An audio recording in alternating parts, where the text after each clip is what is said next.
Okay, everyone, it looks to be 7 o'clock straight up. It's a school night. I see lots of kids out here, so we're going to try to keep this thing moving along.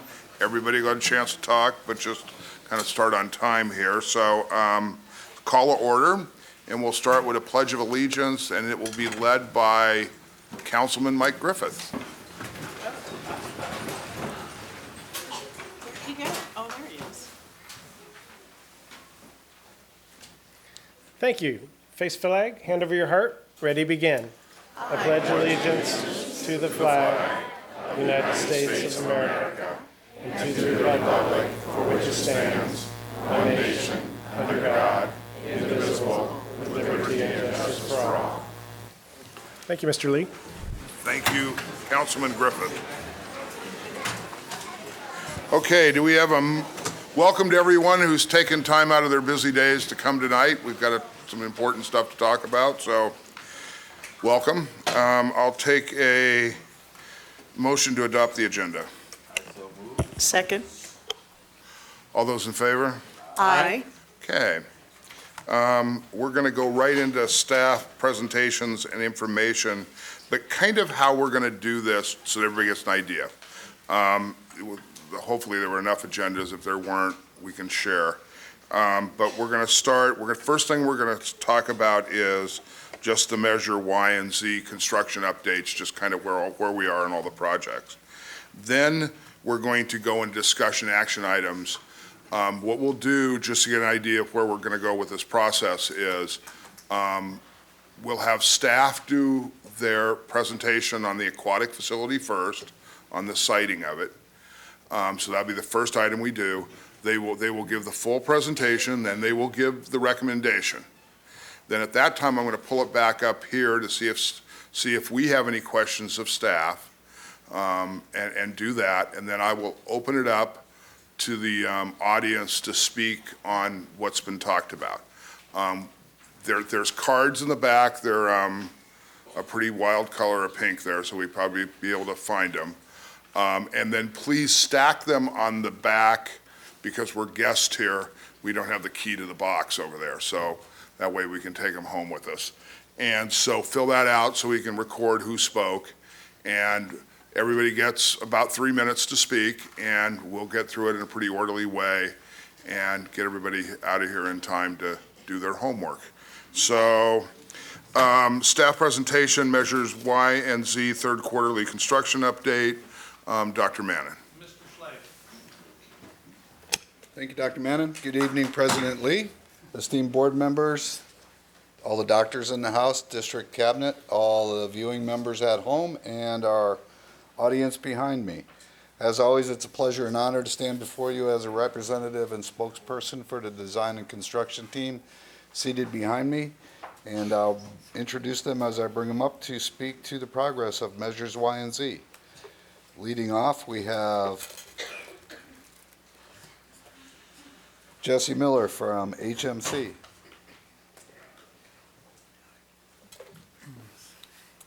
Good evening, Board. Superintendent, Dr. George Mannon. So the first two projects for Measures Y and Z to talk about tonight are Towers Elementary School and Riviera Elementary School.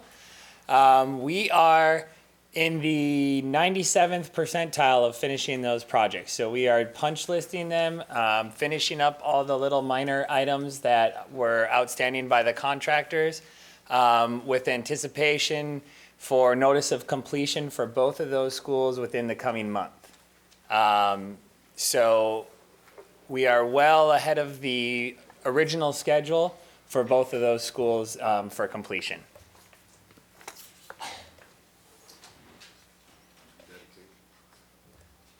Sorry.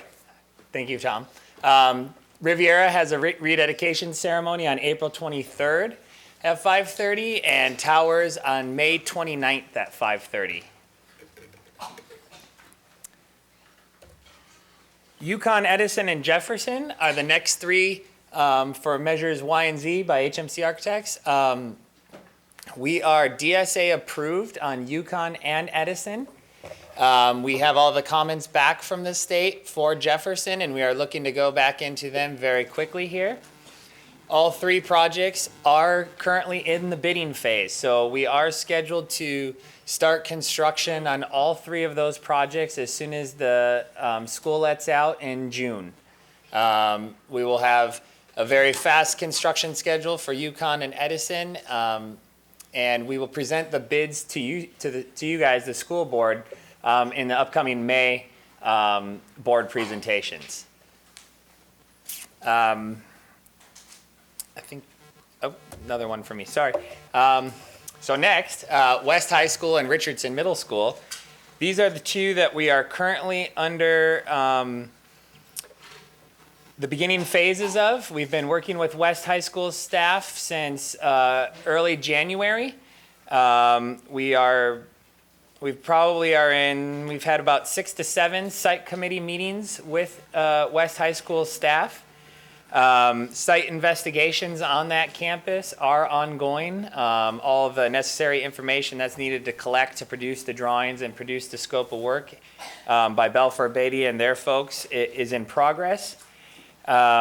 Richardson Middle School, we just had our first site committee meeting in the middle of March, so that one's just kicking off. Both of these are scheduled to be into the state by October. So we did move those up, and we are trying to proceed full board ahead with those two items. We will have community meetings with the neighbors and surrounding community at a later date as we get further along in the process. And of course, as always, we'll present the plans and the final decisions to you guys prior to going to the state, probably in the October-ish board meeting area. Tentative construction schedules for West and Richardson would be starting next summer.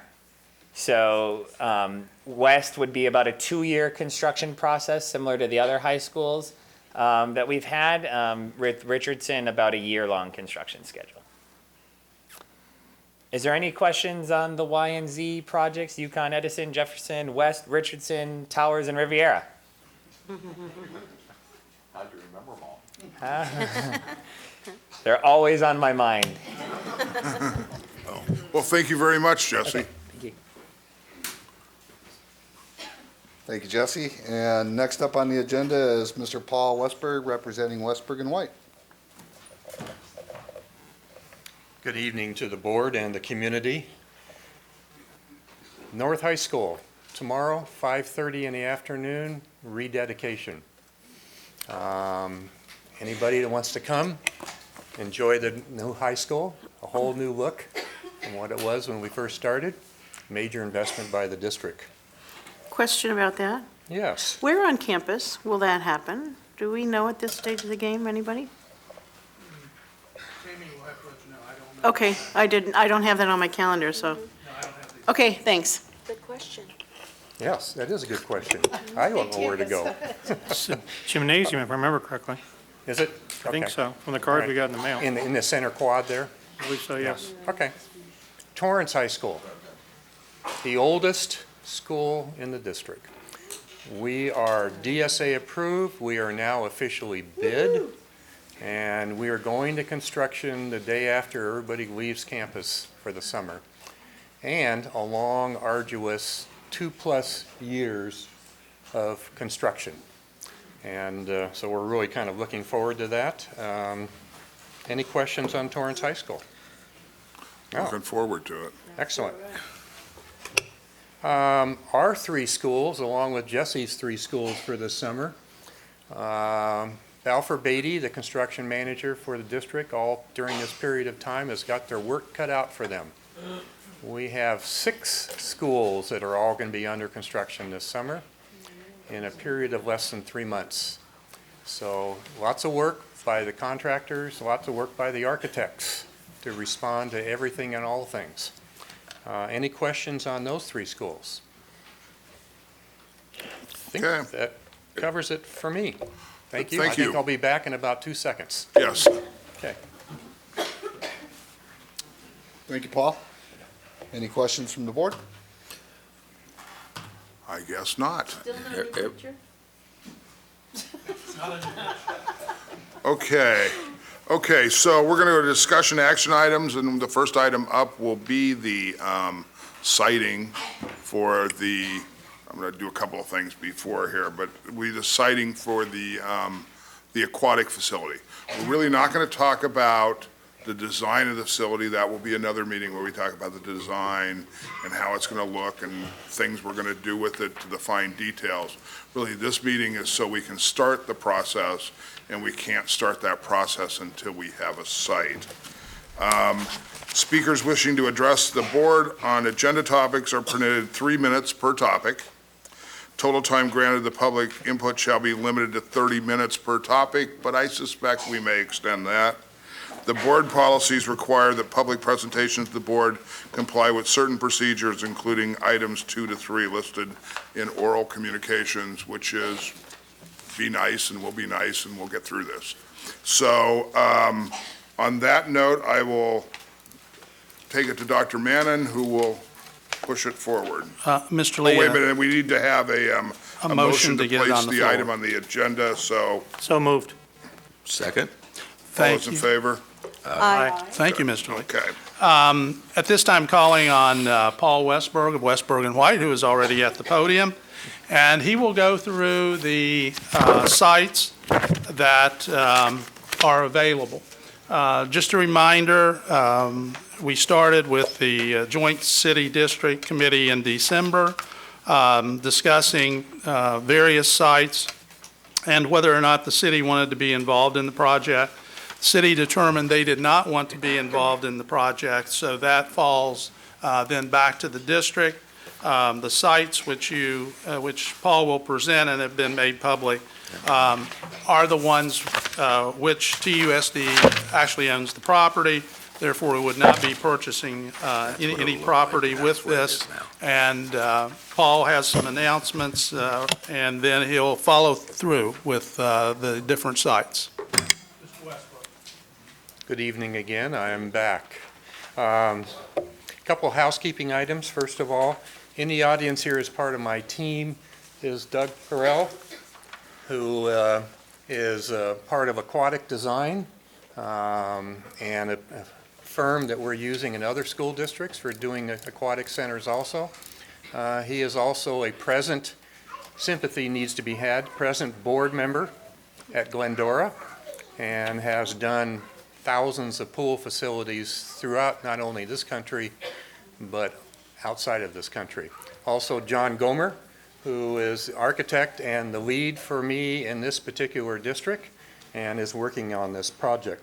The picture you have in front of you is actually supplied by one of our design committee members' son, and nothing absolute about it yet, but putting together the fact that we're going to have all 4 high schools at this aquatic center, and every one of them is going to have the same stuff, and they're going to be identified uniquely to each of the high schools. We have had 3 meetings so far. We have a quite excellent committee group. Been really kind of fun to go through all of this.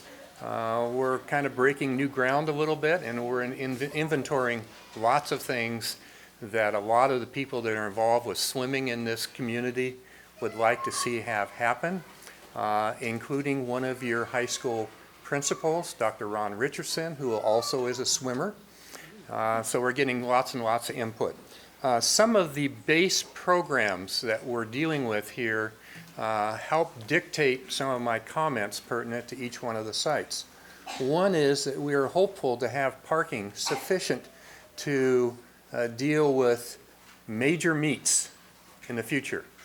And we're looking at seating over 500 people within the aquatic center.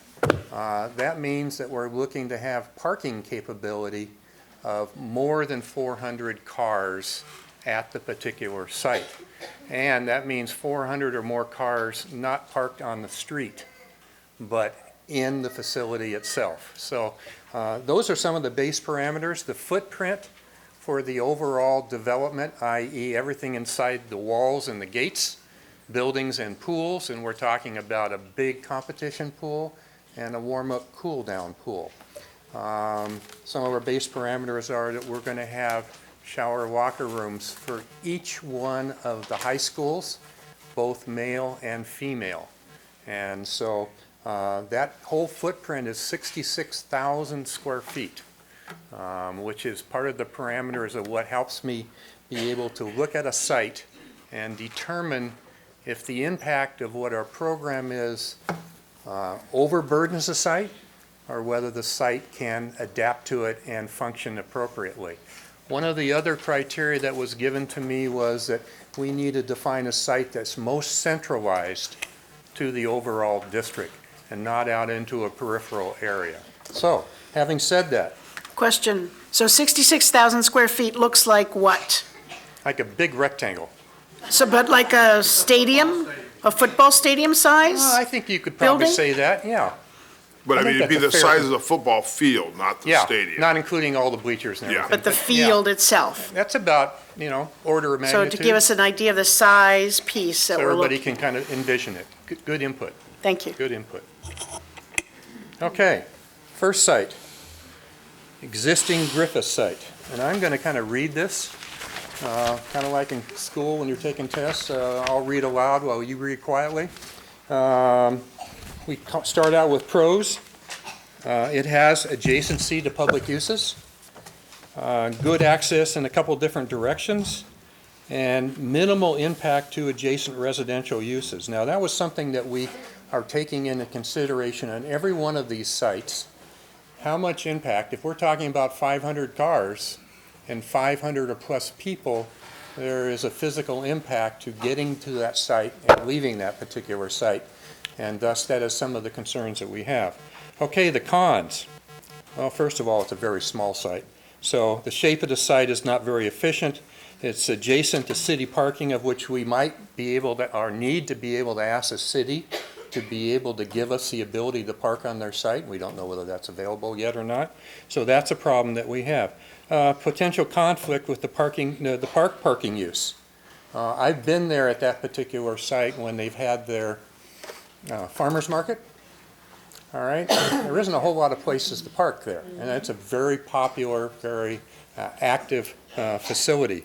Also, we're right next to a rail spur, and CDE, California Department of Education, sometimes has problems with the fact of having a railroad spur, railroad lines going by a public facility. All right, and if we're going to remove the existing function of the Griffith site, we're going to have to put all of that function somewhere else. And that's a price tag that's over and above what the budget has in it at the moment. So that's site particular one.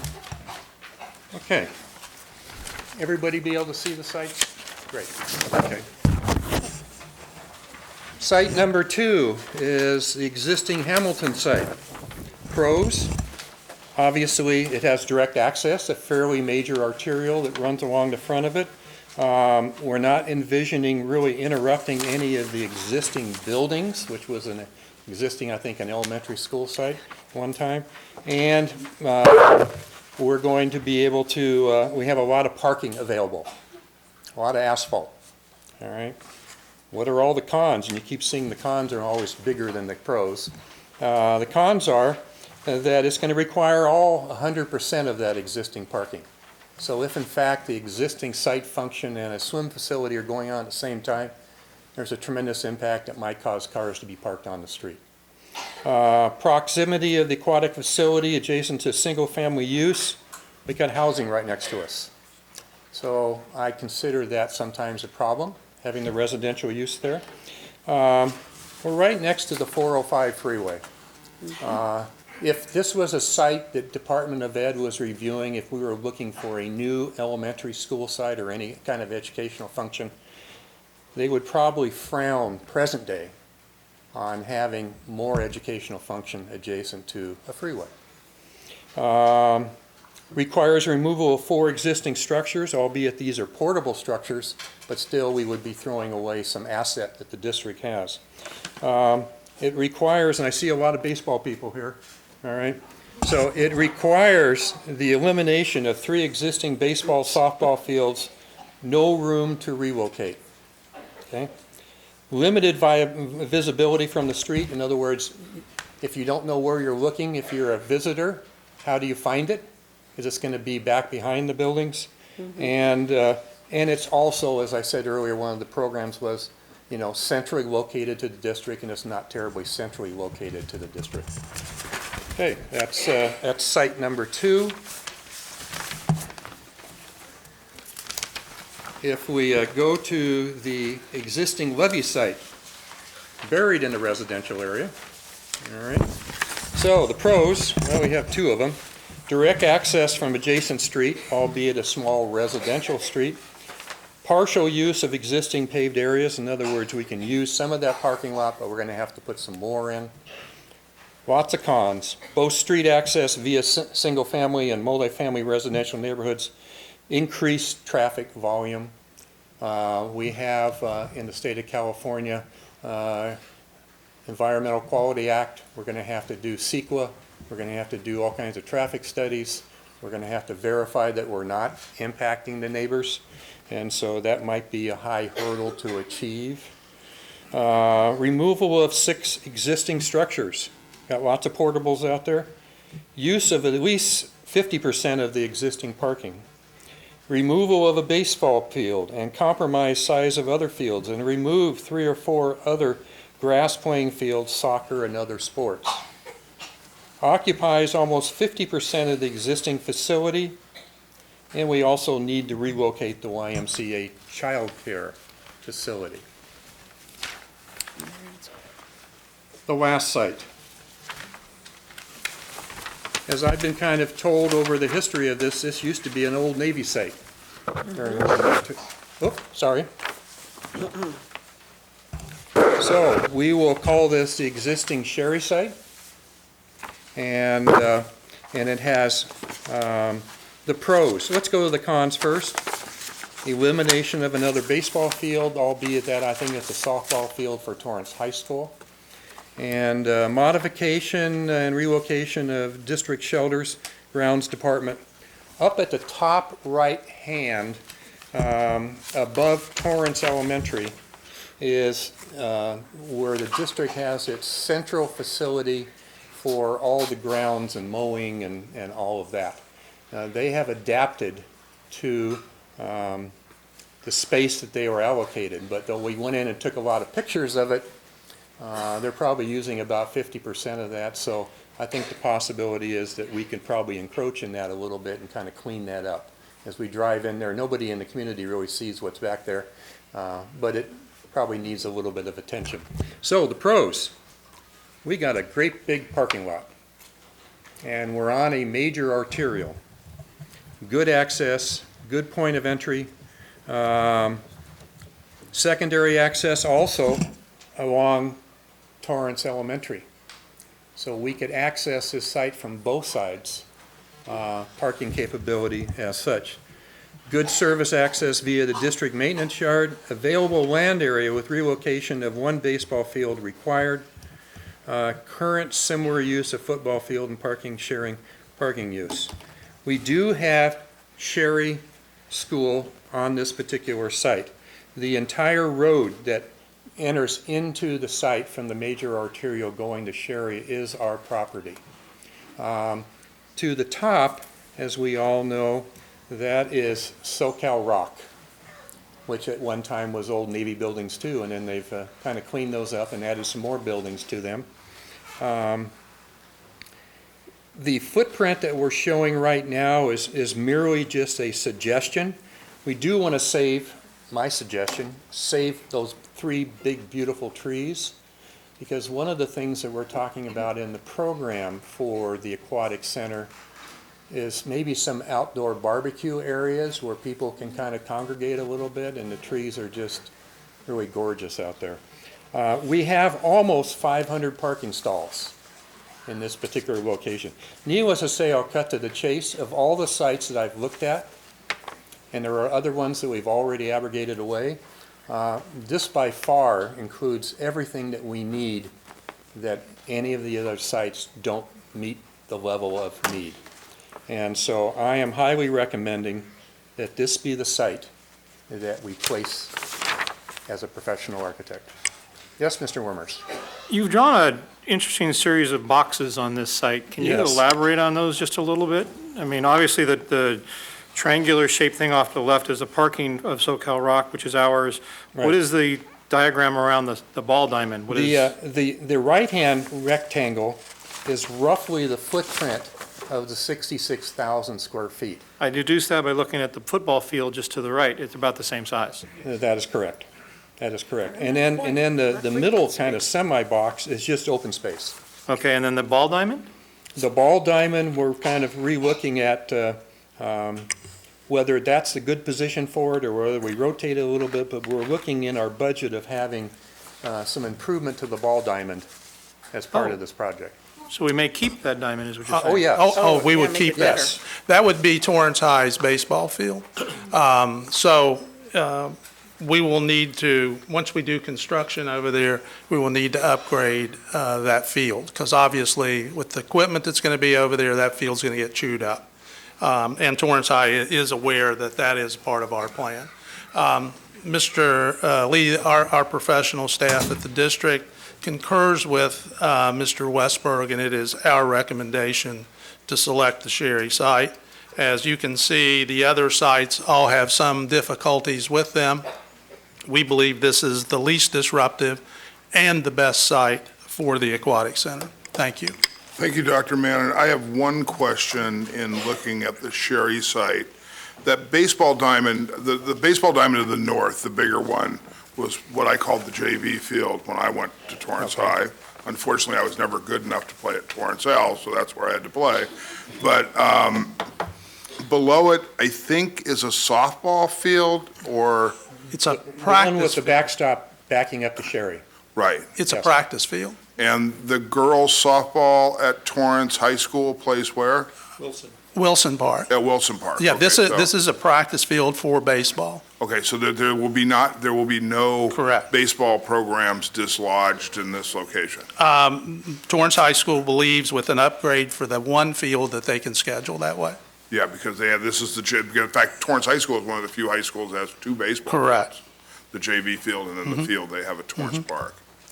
Okay. From the members of the boards, any comments, any initial, I have a question. Mrs. Deutsch? I just, just wanted to clarify. Now, to enter this site, you mentioned there's two entrances? One Crenshaw, and then the other one is through Torrance Elementary? Actually, it's not through Torrance Elementary. Okay. If you'll remember, Torrance Elementary ends in a circle. Yes. If we were attempting to access through there, that would have to be, I believe, a part of our REIR. So there's no direct access. Could you park there and potentially walk? You could, because that's an open area that we do not gate. But if we wanted in some way to try to provide some vehicle access, I'm sure we would need to have that as a part of the EIR. And as you recall, once the board makes this decision, then it's conditional, and we start the EIR process. Okay. So, but buses can enter through Crenshaw? Okay. That Yes. would be the primary. Okay. And the secondary, we're not asking to put any more parking stalls in that location. So the traffic count would really probably not be any different than it is right now, because there's only so much allocation of parking. Okay. Thank you. That was my question. Is that parking lot ever full? I've never, in my 20-plus years here in Torrance, I've never seen it full. Is It ever has full? been close for some football games. If you'll Oh, yeah. recall, that's where you park for Correct. Torrance High football. But I mean, for anything from SoCal Rock or anything? No, in from- fact, SoCal Rock usually doesn't use that. It's sort of an overflow area for them. It's blocked off from SoCal Rock. Okay. And also the great fact is that we have lighting all the way down that street. And so we have all our underground distribution already existing. If we elect to put new light standards to make sure the parking lot is lit now to all code requirements, we're not trenching. We're just putting new fixtures. Okay. Mr. Steffen? On that Crenshaw entrance, I don't believe there's a signal. Not at the moment. Would there have to be? I think that would be something part of the EIR and our discussions with the city would take into account. Okay. Right now, I think it's enter, turn right, exit, turn right. Okay. Those, Mrs. Reagan? Yeah, actually, I had several questions. First, you mentioned that there might be a CDE issue with being near the railroad on the Griffith site. Yes. You said there might be. So we don't know until and Well- unless we proceed with that, or? I've had other districts where we are in a growth mode, and thus when we go out and identify potential sites for purchase, I know that one of CDE's #1 checklist items on their review is, I've had them near helicopter bases down in San Diego, but freeways and railroads, just in case something comes uncoupled. Which is also the issue with the 405 near the Absolutely. Hamilton site, Absolutely. because it's literally right on the And these are freeway. more recent CDE requirements. The reasons why these sites are where they are presently, I don't believe that they probably had that criteria then, but they're a little more diligent these days. Okay, one of the questions I had about the Sherry site is it makes me a little uncomfortable that the pool would be in such close proximity to the elementary school as being sort of an Yes. attractive hazard for the students. Are there ways that, I mean, I don't think we can make it so that the students can't possibly enter the complex, because they find ways in. Oh, I think we'll be pretty close. It's this complex will be fully enclosed. Yeah, it's not a fence. Sure. Yeah, You so can't there run will a be fence no, to get there in. will be no I see them openings. climb over those fences all the time. Yeah, Dr. well, this is a little more substantial than Yeah. fence, though. And also, I would remind you that once it's the design is developed, we're turning this over to our safety and security consultants, so there will be video surveillance there. Okay. Okay, but that's just a concern of mine and thinking about putting it there. And then the other question that I had is, Sherry is essentially, well, we don't call them relocatables anymore, but, and I don't think they're modulars, but I don't think there's anything wrong with using the word portable. I think that's what they are, truly Yes, there. Yes. And I actually was wondering about whether Sherry could be moved out in front and then the whole complex could be together in the back. And I don't know what that relocation cost might be, or if that would be Certainly. I a think- feasible possibility. I had been somewhat forewarned that that question would come to me. Mm-hmm. And so I did a little researching, and I've worked with Phil Fielding and discussing when did those portables, when were they placed? And I think, Phil, is that correct? You said the year 2000? They are moment frame portables rather than the old shear wall portables. The shear wall portables quite often would break in half after a few years. And so, in other words, they became non-functional and you had to go buy a new one. And to buy a new one is, within install, it could be about $50,000, $55,000. If we were to pick up that campus and move it somewhere else on this particular site, I think we're looking in the range of $1 to $2 million to do that kind of improvement. And that's not just including just moving portables around and relocating, but all the grading, all the underground utilities, plans and specifications, construction costs, all of those things, both hard and soft. So it can be done. We don't have the budget yet to allocate for that. Actually, we're in a very tight budget of the improvement we're defining right now. So, but anything can be done for money, At a price, at right. a price. And my last question is, could you, for the purposes of the audience, say what an EIR is? We've mentioned that many times, and I'm not sure that's. Environmental impact report. So it has everything to do with anything that we're constructing, that we have it reviewed through state agencies to make sure that there isn't any impact. Let's go to the issue of if we added more traffic count going by the 2 blocks of residential into the elementary site, that would require a traffic index study and it would really have output to the community. Right now, we're not suggesting that we're going to be doing that. Okay. You look at all the impact of the driving coming in from the major arterial, which we're not really dealing with too much residential. We do have, I think, homes along the other side of that particular fence on the long drive coming in. So if we did new lighting, we would have to shield that lighting so there isn't any lighting permeating into any of their backyards in the evenings. but it is an existing function right now that's already been approved. But we might still need to reach out to that community to let them know how we're going to do the parking and at what times are we going to have more activity than the vacant parking lot that you see by this photograph. And potentially reach out to SoCal Rock if we have not already done so, and We have had the been conversation making- with them. Yes, absolutely. We're not proposing any access through their property at the moment. It would be nice, because that would take away the cost of another signalization, because that is where the four-way signals are. So that would be an interface between your organization and them. Just for your information, SoCal Rock pays for that signal at that corner. Good for them. So I just happen to know that. I just want to jump in and say that actually I live on the north end and I know a lot of the softball people that are here for the Hamilton site. And I don't think it's worth losing the community resources that would be lost with so many of the other sites. So I'm happy with this location.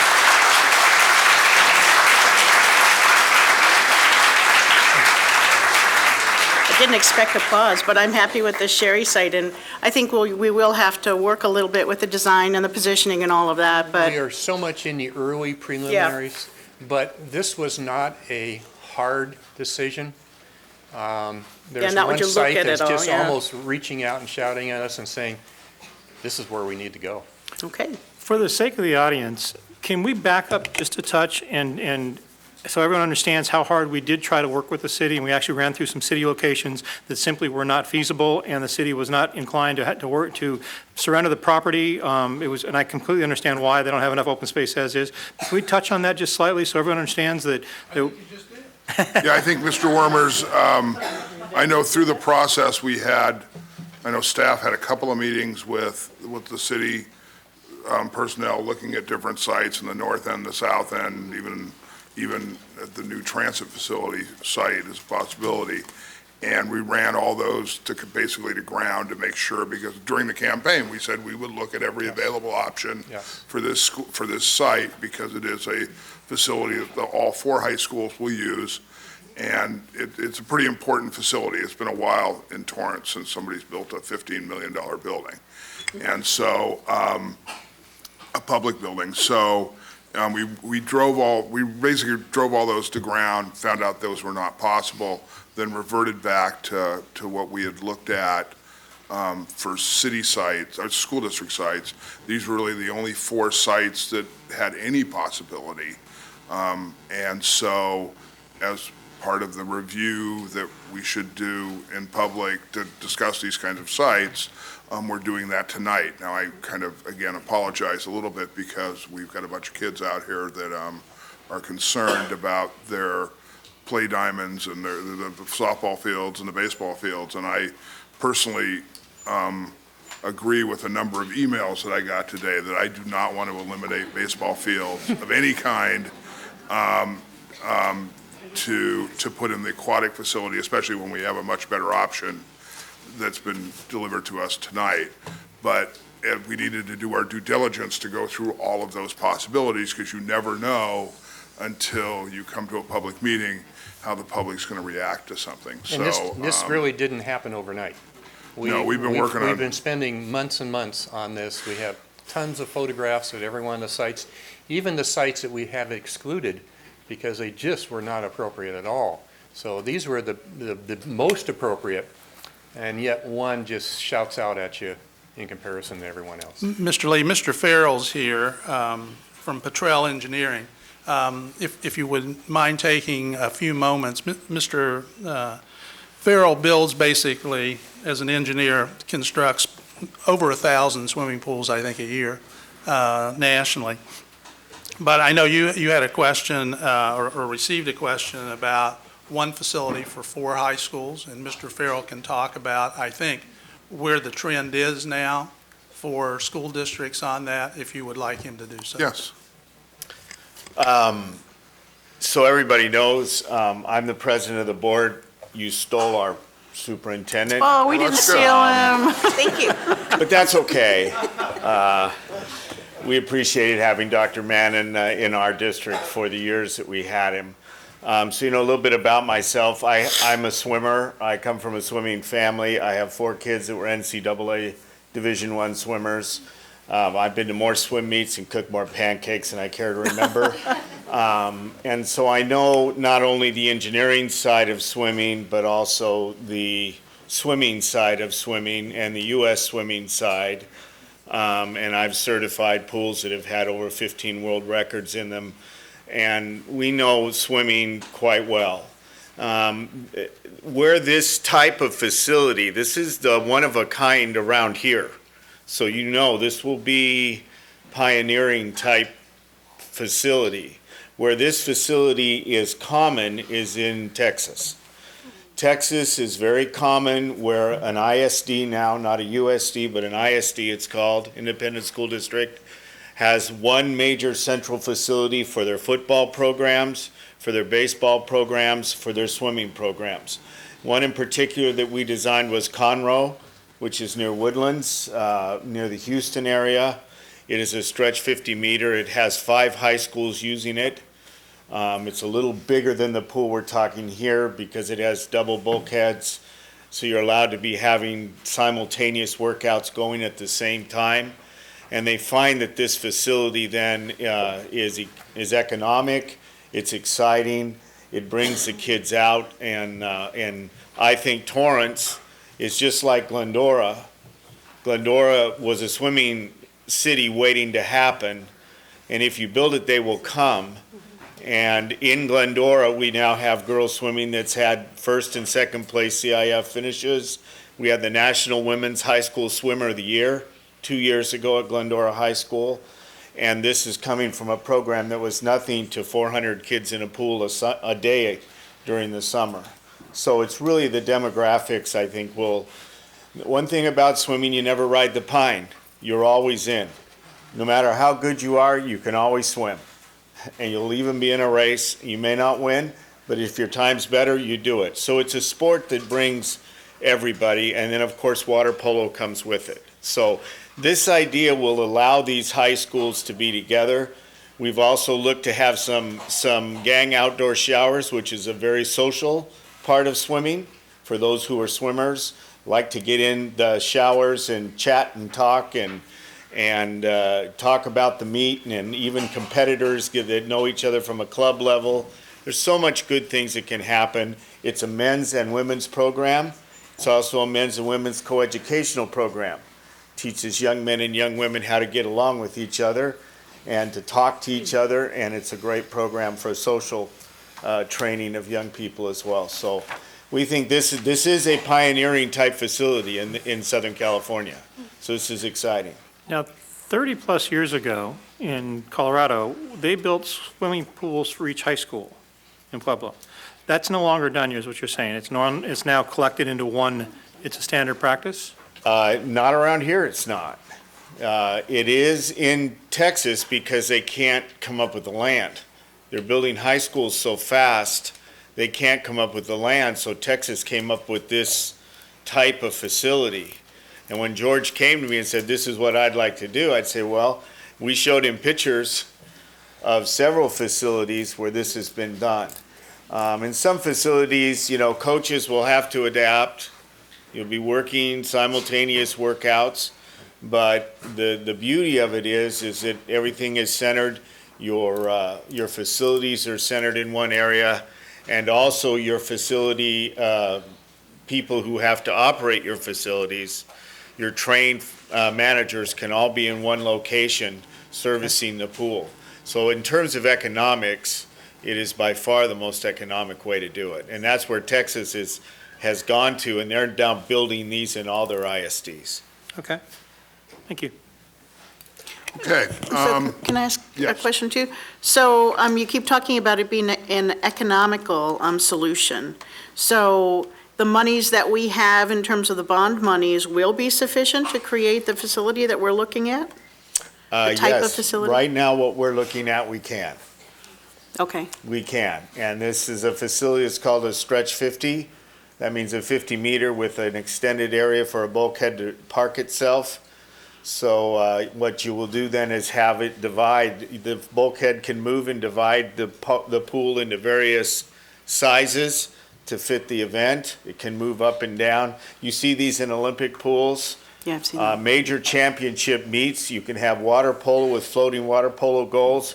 You can have championship heats going on during the day and the finals for the water polo by moving the bulkhead to one spot. And then the coaches and the referees can walk around the facility for the championship. You can have the bulkhead in the middle for heats during the day. And when the meet ends in the afternoon, you park the bulkhead for the championship races, much like Belmont Plaza. Those of you that ever went to Belmont Plaza swimming pool, which is now drained. Timing and electronics. Yes, the timing and electronics, we're going to have multiple timing and electronics so that the multiple facilities will have timing systems for each individual event going on. This is not going to be, but that's all infrastructure. And what we don't duplicate is that infrastructure over and over and over again. Got it. That's where it's economical. Filtering, treating, heating, the most economical way to do it is the way this is being done. Okay. I think a lot of the softball people have heard what they want to hear, but we have 21 cards with the potential of 3 minutes, people talking. So if we start to repeat ourselves maybe a little bit, you can just raise your hand and say, I agree, and probably not take all that time, but you're more than welcome to do it if you want to. How I'm going to do this is I'm going to call people up. I'm going to call up the first person, and kind of like what we do in baseball, we'll have somebody on deck. So I will call the next person up. There's some seats up here where they can sit down, and maybe it'll make it a little bit quicker than it would normally be. So the first person I'm going to call up is Scott Hayward, and then on deck is Alessa. Okay. Yeah. Okay, and then on deck we have Alessa Lorza. I kind of read handwriting, but that's next. Okay, good. Thank you. Applause just takes time. Let's hear what you have to say. Mr. Lee, honorable members of the board, I'm the president of Torrance Girls Softball League. We're housed at Levy.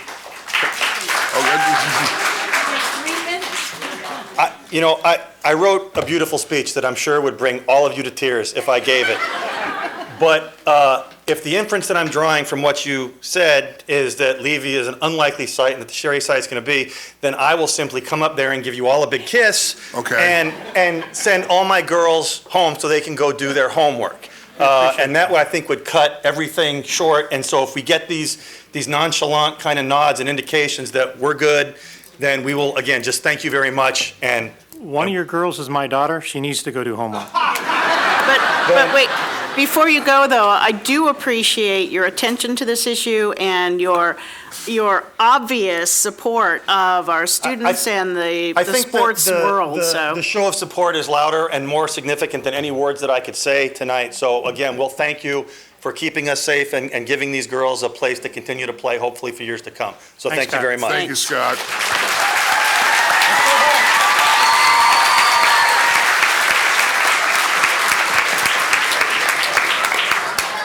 Well, okay, then then let's do this. We're going to take like a 3-minute break, and whoever wants to go, kind of given where we've been, is okay, and those who want to stay and talk, perfectly okay. I didn't nod. I'm not in it. So it's on the screen.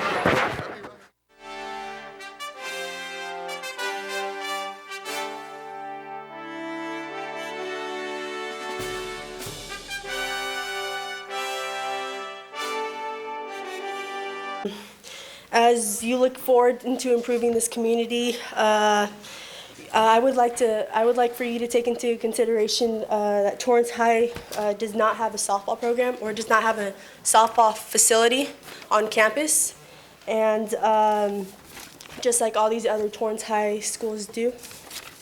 And so, and I would like to speak behalf on this community that if you can't add softball facilities to Torrance High, then I urge you to not take away these softball fields that we have at Levy and at Hamilton.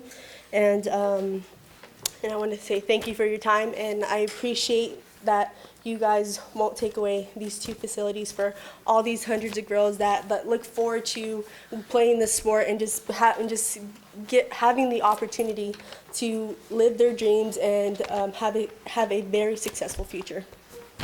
Well, good. Well, thank you. Thank you very much. We have Kayla up next, and then after that, Mark Danzinger. I also did prepare a speech, but it goes along with everything Alyssa and Scott Hayward just said, so. Good. Thank you very much for coming. Mark Danzinger, and then after that, Bruce Sawyer. Mark had to excuse himself. Pardon me? Mark had to excuse himself. Okay. And then Bruce Sawyer, and then after that, Carol Fry. Thank you, board members. I came to Torrance in 1964. I'm a graduate of North High. I met my wife there, so I'm part of the system. Mrs. Reagan's. I do have my chapstick. You can explain that joke to your board members later. I was the former president of North Torrance Girls Softball. My son played North Torrance Little League. And unfortunately, my volunteerism has never stopped, and I'm the district commissioner for Los Angeles for the Amateur Softball Association. I'm here representing my girls from both Torrance and North Torrance. Both of those facilities have over 50 years invested in them.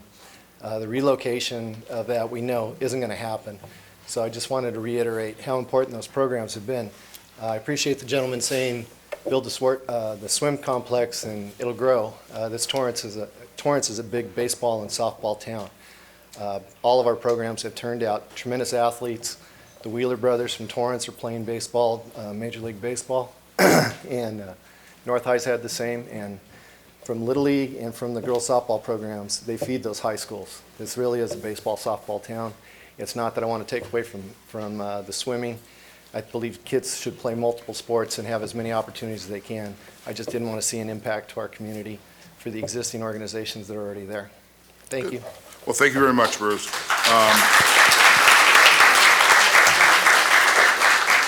Carol Fry, and after that, James Fry. So they can come up together if they wanted to, and we'll give them a couple extra minutes if that's what it takes. Good evening. So far, everyone who has spoke, have children in the sports program. I'd like to speak on behalf of a resident in that area. I live 1 block north of the Sam Levy School. So from what was stated already, it seems like Sam Levy is the least likely.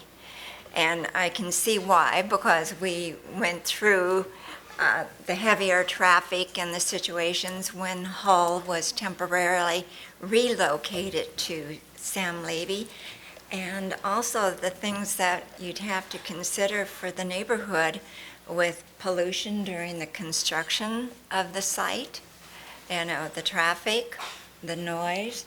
We've lived through the construction at Torrance Memorial Hospital, so we've kind of endured a lot of problems over the years with things that are happening around us. And so I just, we'll try not to do this to you again. So, thank you. Thank you.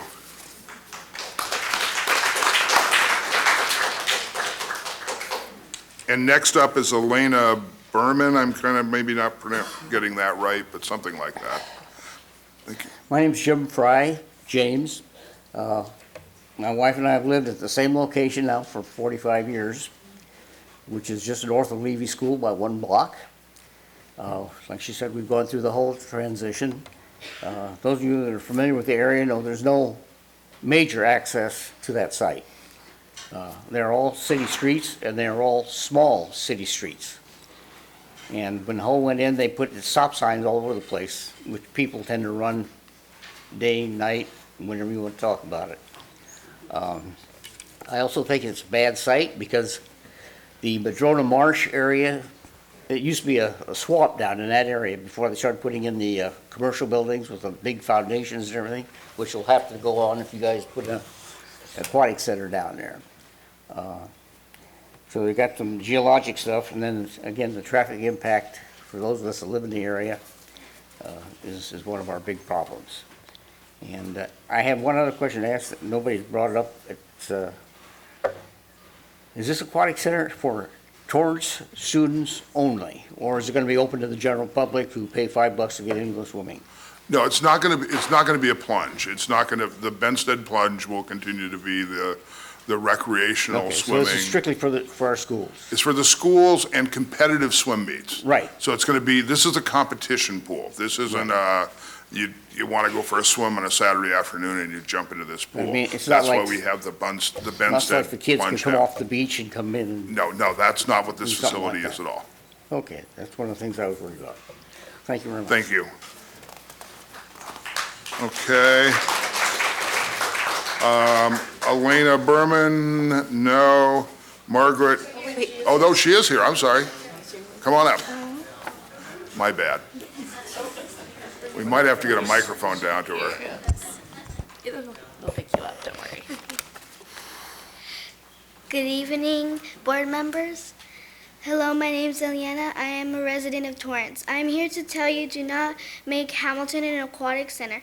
Hamilton, to me, is a second home, and I love playing softball. My brother plays in Little League, and he said that,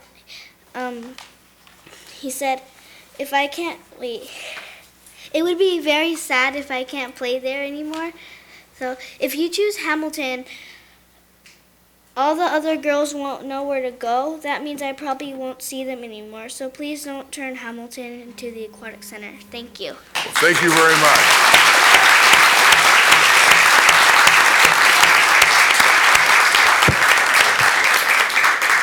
Margaret Talmontes from North Torrance Girls Softball, Serena Street, Torrance. Oh, there she is, okay. I probably ruined your name, I'm sorry. Hi, good evening, board members. My name is Margaret Talamantes. I'm a parent of 2 children at the North Torrance Girls Softball League and the Boys Little League. And I'm just here tonight to urge you to please vote no on the Hamilton and Levy sites, particularly the impact that it has on the girls softball leagues, because I'm not sure if everyone knows, but there's only 2 girls softball leagues in the city. And if the Levy site or the Hamilton site is selected, it will have an adverse impact on girls in the city. So I just urge you tonight to please not select those sites. So thank you, and thank you for your service to the community. Thank you very Thank you. much. Christopher, it looks like Honanie. Just has to be, he said he would like one of our board members to fill up there. Okay. Spot. Okay, good. Portia Weaver Patterson? That's me.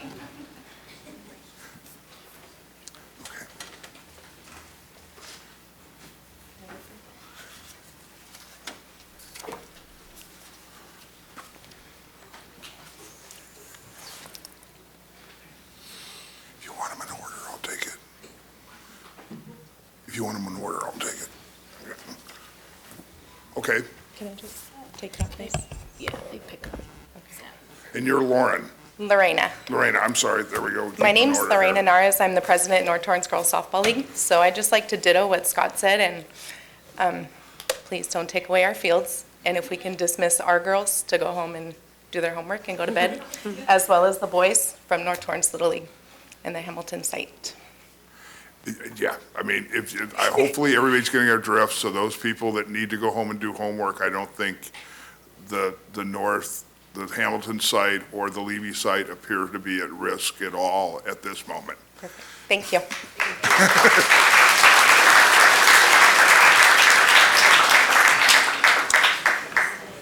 Portia Weaver Patterson? Yeah, well, if that's the case, if Hamilton is not one of your sites that you are considering, then, yeah, We can because call a my vote girls have real played fast. for the last 3 years and they love it there.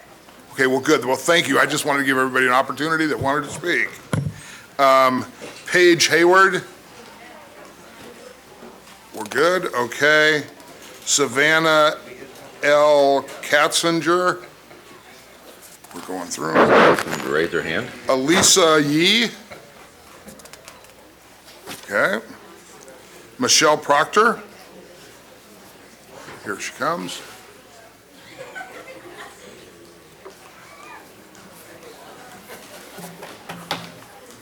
Good evening. I thought that I was going to feel taller over here. I also had a speech prepared.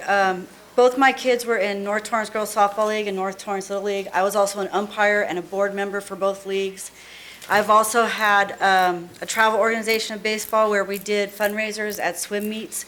So I understand the impact of everything, and I want everybody to have their opportunity. So originally, I actually had suggestions for other sites, and I thought that Torrance City Council was going to be here, and I was going to urge them to get involved and stop discounting our baseball and softball players, because they're just as important, if not more important, because no matter what we have or don't have, we still manage to play on.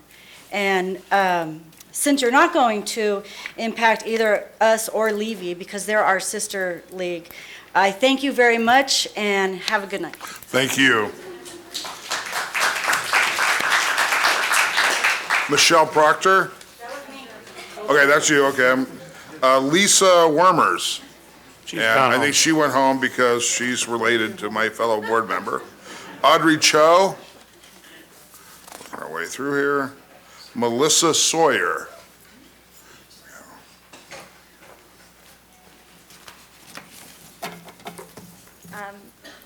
Elena actually stole my speech, but I just wanted to speak on behalf as a veteran of North Torrance Girls Softball League. I spent 15 years of my life growing up there. It was, in fact, my second home. I probably spent more time there than I did in my own bed. But it was where I made my family. It was where I made my friends, and I've known most of them still going on in my life, and I don't know where I would be without that field. So I would just like to reaffirm that thank you for what I believe you're going to keep is Hamilton. So I just wanted to show my appreciation. Thank you. Well, good. Thank you very much. Charles Deemer. I'm not from North Torrance area. I'm from West High area.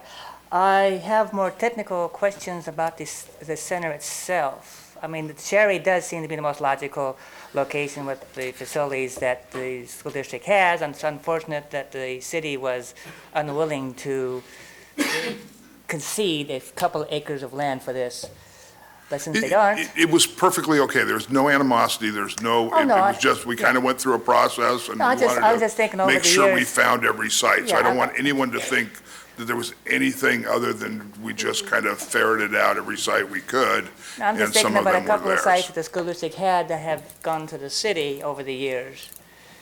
You know, and been nice anyways. This swim facility, you said was going to be having meets. I take it like different schools in the area be competing type meets, or the more like CIF type meets? So what- CIF type events. I'm sure there'll be other events. I mean, like any other team sport, there may be activities where they have meets with the four schools. There may be meets that involve the Bay League or whatever league they're in at that moment, or even CIF type regional events. So it's a competition pool, so Yeah, it so- will attract those kinds of uses. So one question I would have is, since this is going to be a CIF type larger area meets, what would be the approximate seating capacity of the people watching the meet? That's one question. We haven't designed it yet. I said at the beginning of the meeting, this is more about siting. But in some of the preliminary designs, we're looking at approximately 500 seats in it. And from the research that we've done, swim meets work kind of like track meets. The parents are in the stand Yeah, okay, I know when what you're their talking kids are in about. the pool, and then the rest of the time, they may be outside. That's why some of the early plans have plazas in it and maybe, concession areas that faces the outside to be able to handle that. And then the parents can go in and watch their kids when their kids are swimming. Okay. It's mentioned swimming back and forth and water polo. What about diving? As an insurance guy, it just scares us. I don't even think there's a CIF diving program left, is there? I don't know of any Doug might know. No, diving's gone completely club. Yeah, diving's club, so this will not be a diving facility at all. Okay, so that takes care of that. I think I said, looking at the location that you have and with Sherry High and Tellsdale on one side and Scrock on the other, with the parking that you say you have there, how, since all 4 high schools would be using this for training in addition to competitions, how many hours a week would you be using that? I mean, since the parking lot's going to be next to Scrock and all, I mean, Scrock doesn't use that parking lot. That's a Torrance Unified School District piece of property. It's ours. We control it. So, I mean, right now, because it doesn't use much, people will park in it because it doesn't much matter. So it's basically when you have football games or other things at the Tartar Stadium is when that parking lot's ever Yes. filled. So, and it is on the shame that you can't get around the other side for the signal, but I'm sure that if somebody gets clever enough to figure something about that.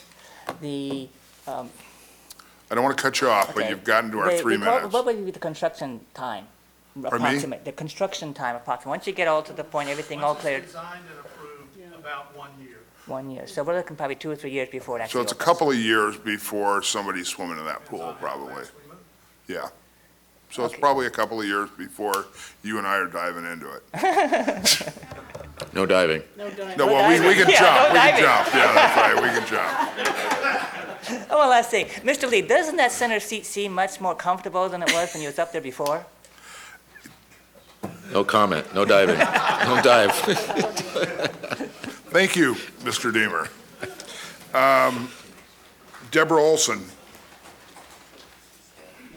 Deborah Olson, okay. Tim Liu. Okay. Here he comes. Good evening. I just wanted to say that I have 2 daughters, and they both played each of them played about 6 years at TGSL. So it sounds as if it's a foregone conclusion now, but I thank you for not affecting the Sam Levy site. And if you ever want to find out the big impact that softball has in this community, I invite you to go out to Sam Levy on a Saturday afternoon and take in the softball games, or to go to the TNT tournament that Torrance High puts on every year and see all the softball games that are going on with teams from not only here in California, but even outside California, traveling to our city of Torrance to participate. Lastly, I just want to know what's going to be done with that. I know you're the Torrance Unified School District, but the Costco site, once they Yeah, relocate, that's those other guys that meet Yeah, on Tuesdays. so I'll We come have back nothing next to do week, with I that. guess. Thank you very much for your time. I'm Carl Wather.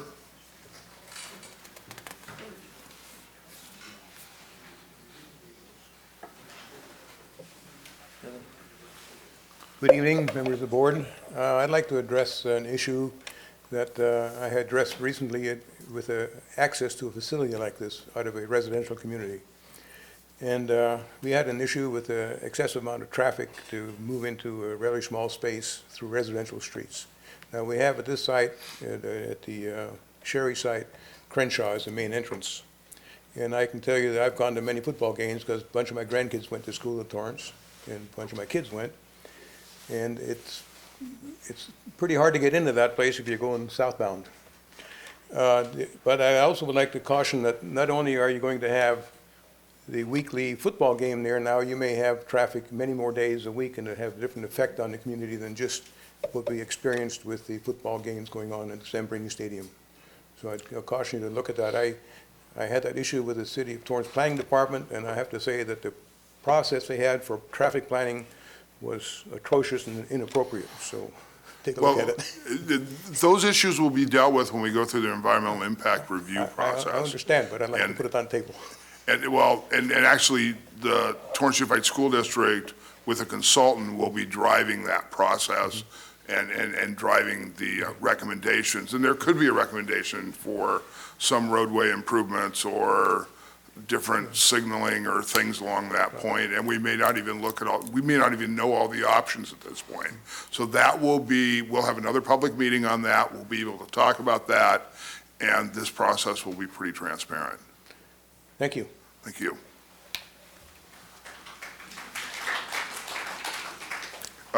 Next up is Arthur Schreiber. Someday, Arthur, I'm going to get that right. It's just, I can't get that quite out of my. It's like shopper, like going Shopping. shopping.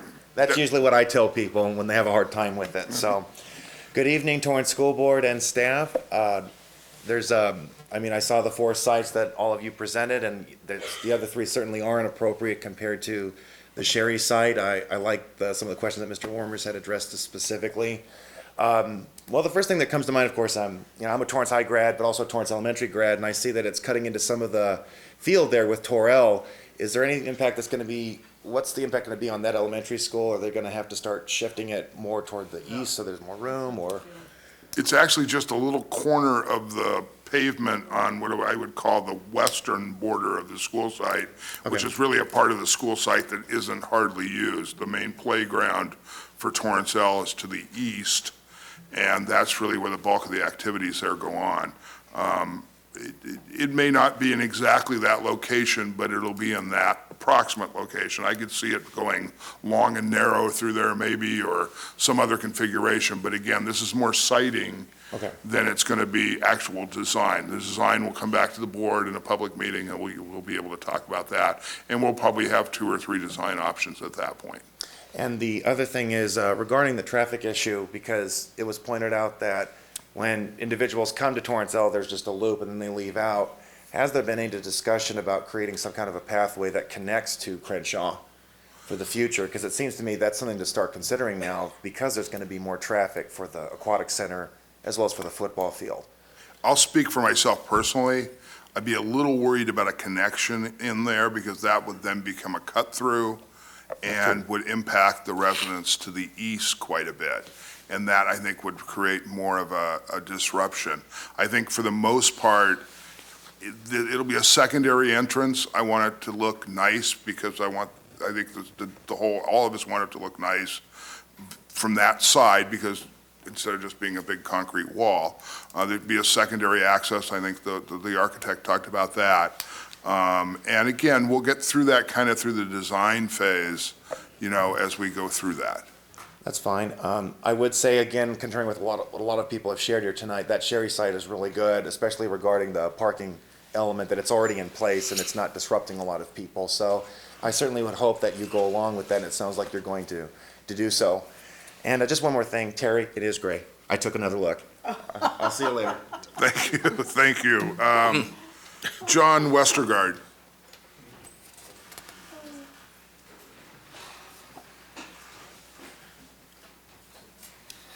Hello, ladies and gentlemen. I'm a father of 2 young boys at Towers Elementary, and I'm a civil engineer by trade, and I'm also a former high school swimmer, so this is all very exciting for me. In fact, my mother, who's 72 years old, still swims in masters swimming and competes, and so that brings me to my first question about the facility itself. Now, it sounds like you've pretty much eliminated the possibility of it being a recreational pool open to the public, and you said it's a competition pool. Is there any possibility of leasing it out to the local masters clubs and local club, youth clubs? In fact, we hope so. Okay. I mean, that's a big part of the plan. A lot of good use out of it for that. So, also, I wanted to say the Griffith site, everybody's spoken out very strongly against the other sites other than Sherry. The Griffith site, you can't have a swim meet that close to train tracks with trains barreling by. And I mean, my kids love to go to Wilson Park. They love it when the trains go by, but they're a good, 50 to 100 yards away, and the trains are still pretty loud there. You can't have a swim meet that close to train whistles and, people trying to hear the referee's whistles and saying, take your marks, go, and all that. It would be, I think that site should just be completely out of the question for that reason. Let's see. Also, the Hamilton location, I think people have spoken out against it, but it's too far flung. I also want to reiterate the need, or not the need, but the strong desire that those of us from north and west would have for a traffic signal on Crenshaw to turn left onto that, the access road to Sherry and to the facility, because, people from north and west, we're going to be driving the farthest in the first place to get to this facility. So, that it's kind of adds insult to injury for us to have to sit there in the median of Crenshaw for so long waiting to turn left.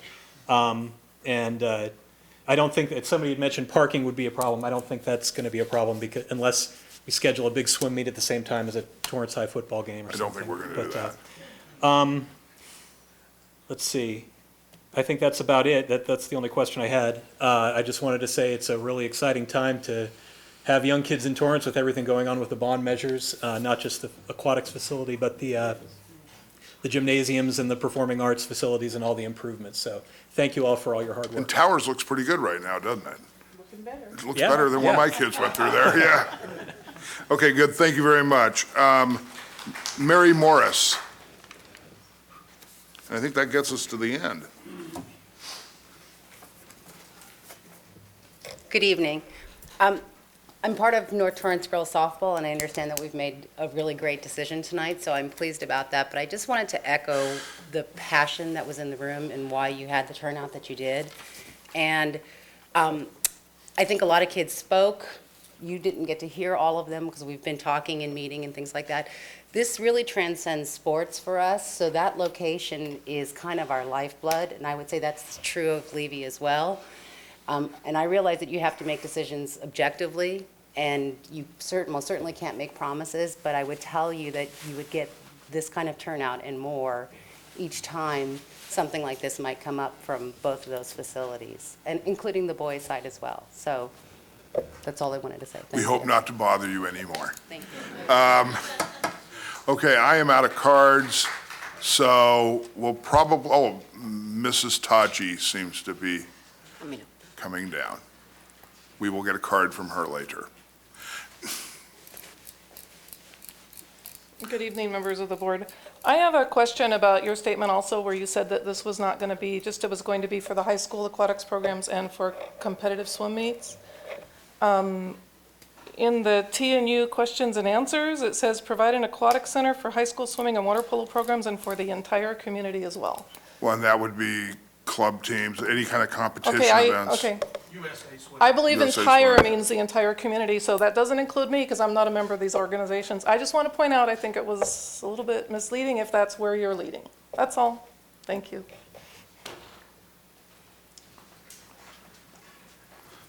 Okay, let's bring it back up here, and we probably need to make some motion to pick the site that you would like to see. I so move that a motion to pick the appropriate site. Is that the right way of saying it? No, I think you would call it the Sherry site. Oh, you want to identify it in the Yeah. motion. I make a motion to okay, the Sherry site. And, excuse me, Mr. Steffen, would you please include in your motion that this is contingent upon the completion of the environmental review process? Just did. It's contingent upon the environmental review process. So second? Good. All those in favor? Aye. Good, Aye. aye. Good, so. Can I make one comment? Yeah, Mr. Steffen. You know, tonight, I know I am, and I'm pretty sure every one of these other board members and the staff and community, we're making decisions that are going to last 50, 60, 70 years, way past after I'm going to be gone. So, and these, we're very conscious about making the right decision. I mean, I think where we put the gymnasiums or the auditoriums on a school site tonight, they will be there a long time. So we're really taking this very seriously, and hopefully we're going to make all the right ones. And because 50 years from now, it'll still be there, and people have to live with these decisions. So, but thank you very much for your support. Okay, good. Then on to the next item, number 3. So I'll need a motion to approve the placement of the gymnasium at Cashmere Middle School, Jefferson Middle School, contingent upon completion of the environmental review process. Second. All those in favor? That's right, we need the presentation. I'm jumping the gun here, so that's okay. He thought his job was done. He's going to abandon us. A couple of comments as Mr. Miller's getting ready. The reason that we need to move very quickly with this item and the next item is because, as you saw in the update, Jefferson and Cashmere are coming out of DSA. We want to be able to take the plans into DSA and make the gyms at those two school sites a part of the modernization process at those school sites. It reduces our costs, it works better for the schools, If you'll notice, Richardson started planning. So we'll want to be able, at some point, come back to you and say, this is where it goes for Richardson, so it can be submitted as a part of the Richardson package. And therefore, it's not a standalone project. So to do that, Jesse Miller, who is before you, has a very tight timeline with DSA. So we're asking approval, and you have some options on both Jefferson and Casimir. He will be back before the board at the May 4th board meeting with renderings and elevations and schematic program design, asking for your approval. You will have options in terms of those, in terms of how it will actually look, and in fact, it can, the actual facility can look different at different school sites, depending on the things that Jesse's going to talk with you about. But tonight, we need the board to move forward for placement at these two sites so we can start again the environmental review process if in fact we need it, and then move on to the Department of State Architect. So I don't think mine will have quite the fanfare as the last presentation, because we are obviously on existing sites, so we're not going to be taking anybody's sites away from them. We'd like to start first with Jefferson Middle School. As Dr. Mannon pointed out, Jefferson and Casimir are what we're presenting tonight. They are the first two out the gates to potentially receive the gymnasium project. We have two locations that we'd like to present to you, the board, tonight for your consideration. I will give my recommendation at the end of each one, and allow you guys to understand the advantages of each one at each school. So option A, as you can see on the screen for Jefferson Middle School, there's many advantages to this location on site. It's closer to the only parking lot on campus. It has all the access to the underground utilities. All the utilities run right past there, which is a cost savings to the district to not have to extend those to any other location on the site. It's less isolated from potentially the other location that we'll show you on campus, as it will be up there on that north side of campus where all the new science modulars as part of measures Y and Z are being modernization is being done. It takes advantage of some of that rarely used green space by the campus on the north side. That green space has been problematic for Jefferson Middle School as far as supervision, and what it's not really conducive for baseball, softball, or any of that nature, the size of it. So this helps to eat that space up. And we believe it's less disruptive to the neighbors, as you'll see from option B. So option B is on the south side of the campus. Its advantages are that visitors could access this area without having to really enter the campus proper. We could provide a entrance and a gate system off of, well, it's basically Carson's access road. I think it is Carson, but it's like their access road off the main street there. It would obviously be more visible to the community. It'd be a more visible building for Jefferson Middle School right at the front of the campus there. And then, of course, gym noise would be further away from the classroom settings. So those are the advantages of both option A and B. And speaking with the site principal and others, the site committees that Dr. Mannon has orchestrated, we've been through, much like Westberg and White, we've been through 4 meetings with site committees that are especially put together for these gymnasium packages. It so happens that the principal of Jefferson is on that site committee meeting. And so our recommendation to the board would be option A. We do want to help you, well, I guess I'll leave it at that, and then I'll show you another slide in a little while, but that's the recommendation based on what we feel is most economical will fit well with the campus, and, you know, is furthest away from any neighboring properties. Okay, well, thank you. Any questions from the board at this point? Yeah. Mrs. Reagan? I wanted to know the size of the footprint that we're looking at. It's hard to tell from your little squares how big that is. Correct. Mrs. Reagan's, it will be between 7,000 and 8,000 square feet. And that would be the total external footprint, Dr. Manning, or? I believe so, although there potentially could be some concrete on the exterior leading into it. Okay. It'll be very similar to your Hull Middle School gym. I mean, that was the basis of design. Okay, and there's still considerations as to whether there'll be any seating for spectators, et cetera, in that That will come back facility? to you as an option at the May 4th meeting when Mr. Miller unveils the renderings and elevations. You will have an option off of those renderings and elevations for bleachers or not have bleachers. It's 4 rows of bleachers is what we're currently discussing. But we will give you a cost, the additional cost for having 4 rows of bleachers. Okay. You mentioned the underground utilities are available at A. They're not available at the B site? Well, they will be, but we're going to have to run them from Okay. all the way of main campus. So it's going to be a lot more expensive to get them there. That's why I go back to that more economical factor. Gotcha. And then my last question is, if B were to move slightly to the, well, my right, but yeah, to the right onto the blacktop, is it preferable to take the green space versus a blacktop area?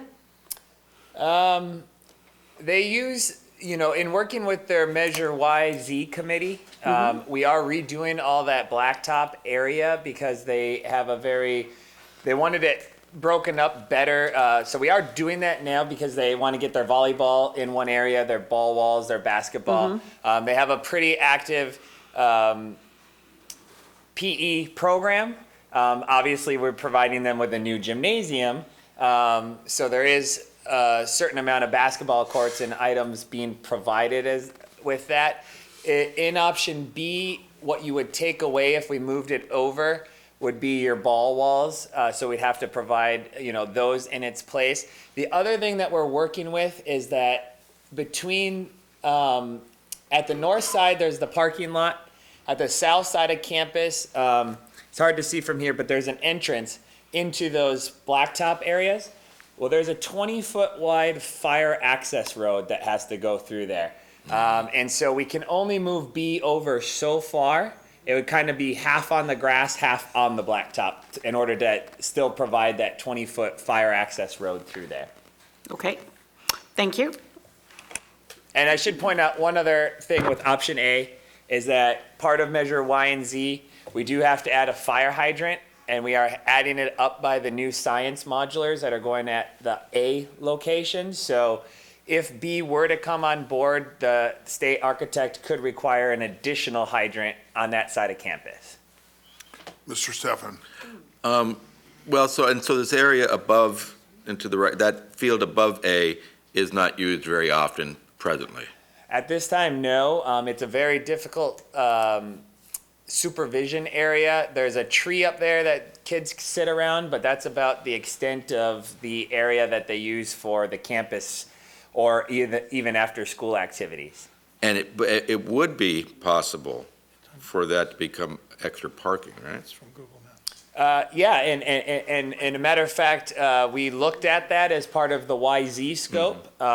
It was an ad alternate at that time to YZ. The principals and the site committee at that time chose to upgrade the quad in the middle of campus as opposed to proceeding with that parking lot option, but that definitely could be obviously added as an ad alternate even to this project, or we could look at it. But I doubt very seriously we'd have the funding to do that. Okay. Let me follow up on that, or I'll wait for you to be done. No, I'm done. Couldn't we find a nexus between the gymnasium and the parking lot, hence being able to put it into Measure U? I would have to consult legal counsel because we have nothing in there for parking.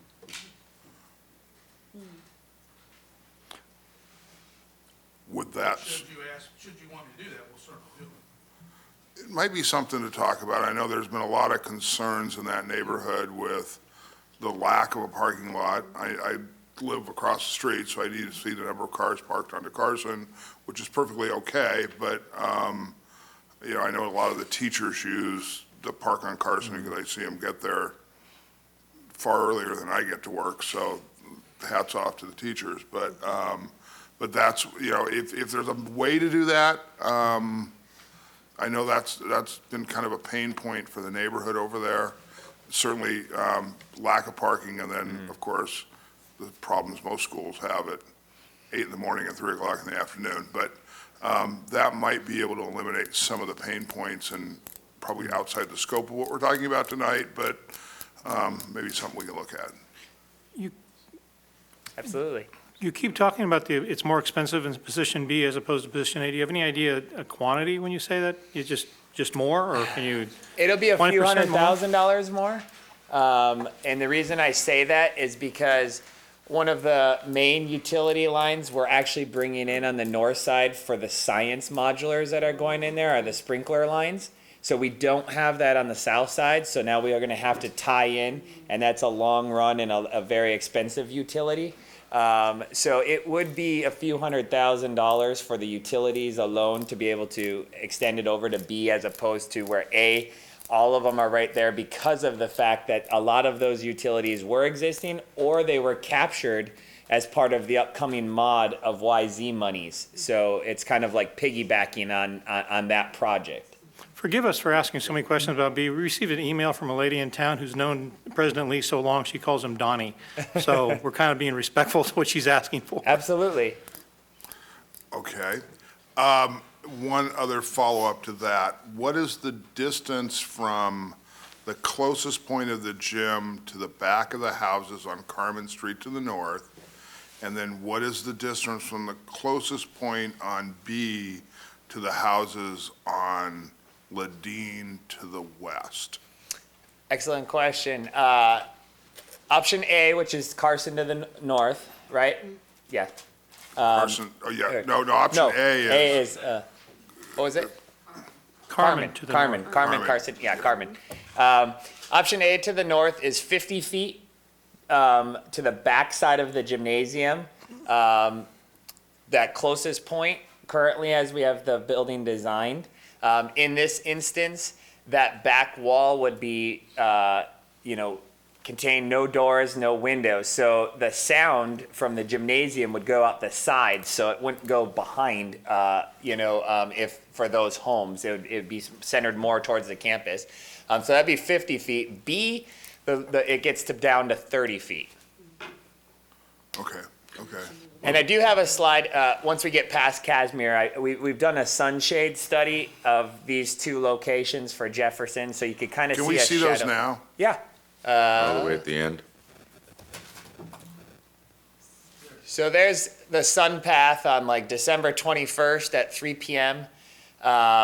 It's difficult to show, but when we run the whole study, based on the 50 feet away, you may just clip a shadow into a neighbor's yard, but it's very minor. B, you can tell right away. I mean, you can't see it from this photo, but as the sun were to be in the morning sky, will be more present on those neighbors' backyards. We are looking at a building that is going to be, 28 to 30 feet tall, so it's got some significant height. Okay, well, good. Any other questions from up here? I mean, the noise level, I've been on school campuses a lot in my life, but when those, in a gym, it's noisy in the gym, but it's not necessarily noisy outside the gym. We're not talking a bunch of people screaming at a basketball game. We're talking PE playing basketball kind of thing.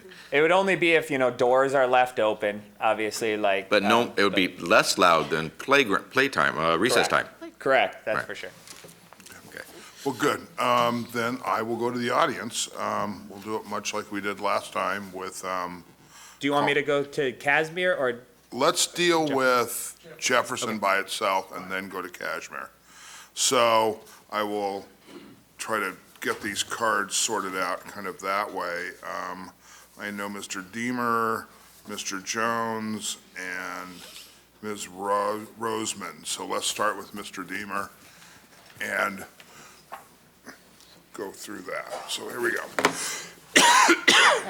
This was a school I did go to many years ago. I know what you're talking about by that corner, and it would be nice with the parking, I mean, because it is so busy, as they say. What sports would, one sports would be used in these gyms? So it'd be also, it's Casimir also, what sports are being used in the gym and hall currently? It's PE. it'd be Same sports you could have at the high school. volleyball, basketball, So badminton. So same sports you'd have at the high school gyms, basically. It's more PE kind of, it's not going to be competitive. It's going to be PE. So it'd be basketball, volleyball, badminton, all those things. Okay. So you'd be playing inside instead of outside?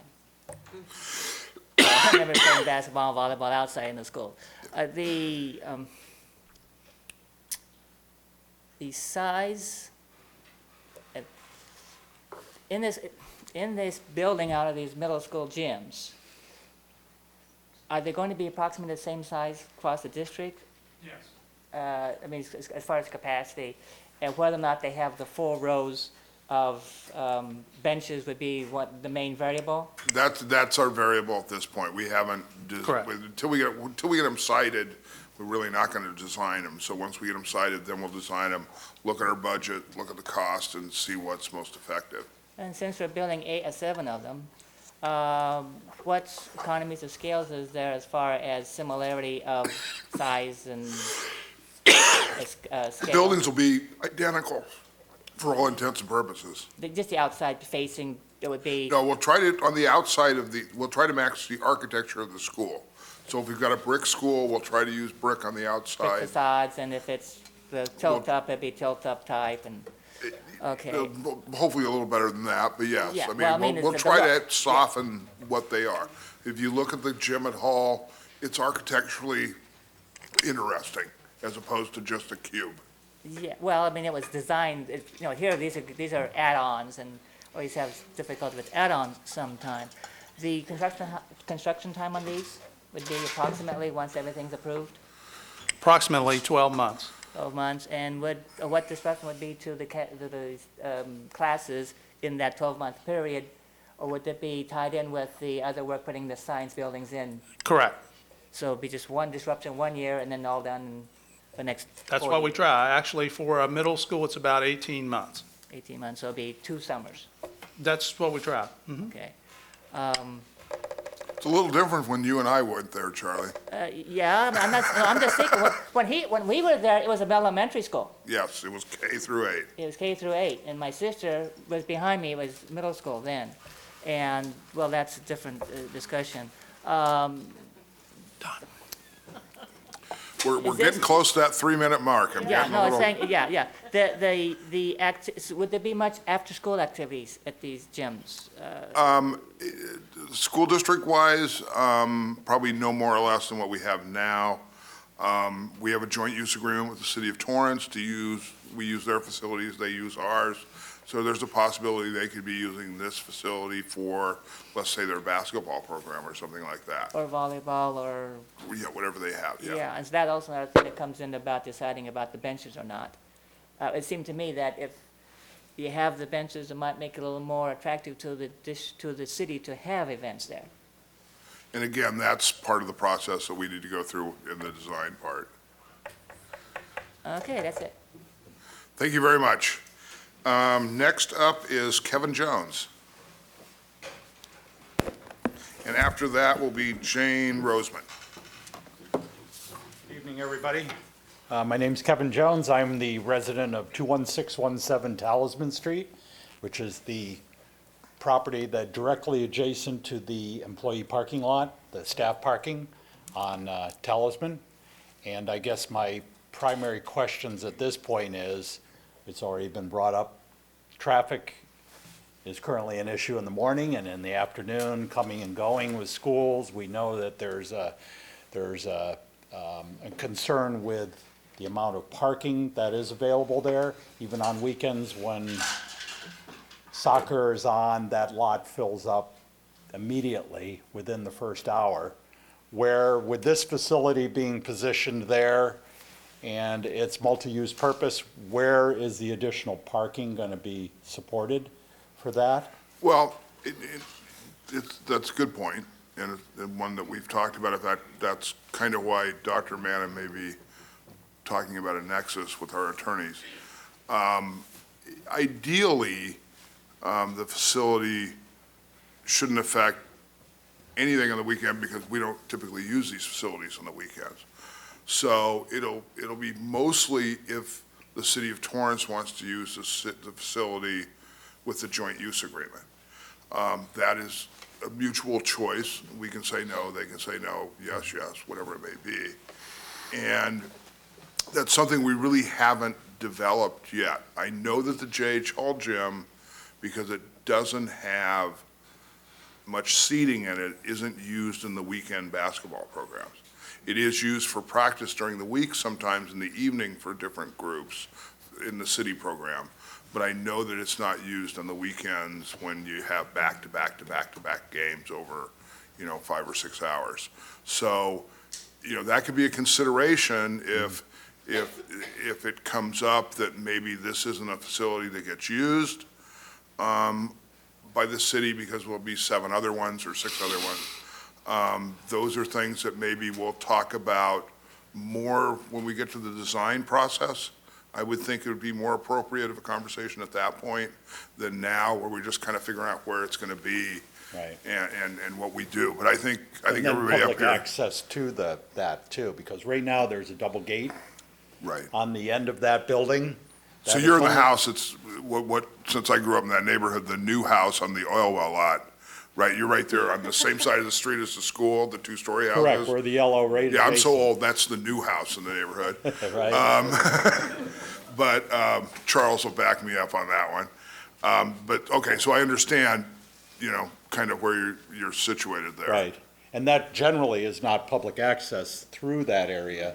Right. Which sounds to me like if this turns into a public use facility at some point, that then they would have to create that as an access point to get people in and out of the gymnasium. More likely that gate there would be used, if it would be used on the weekends or non-school hours.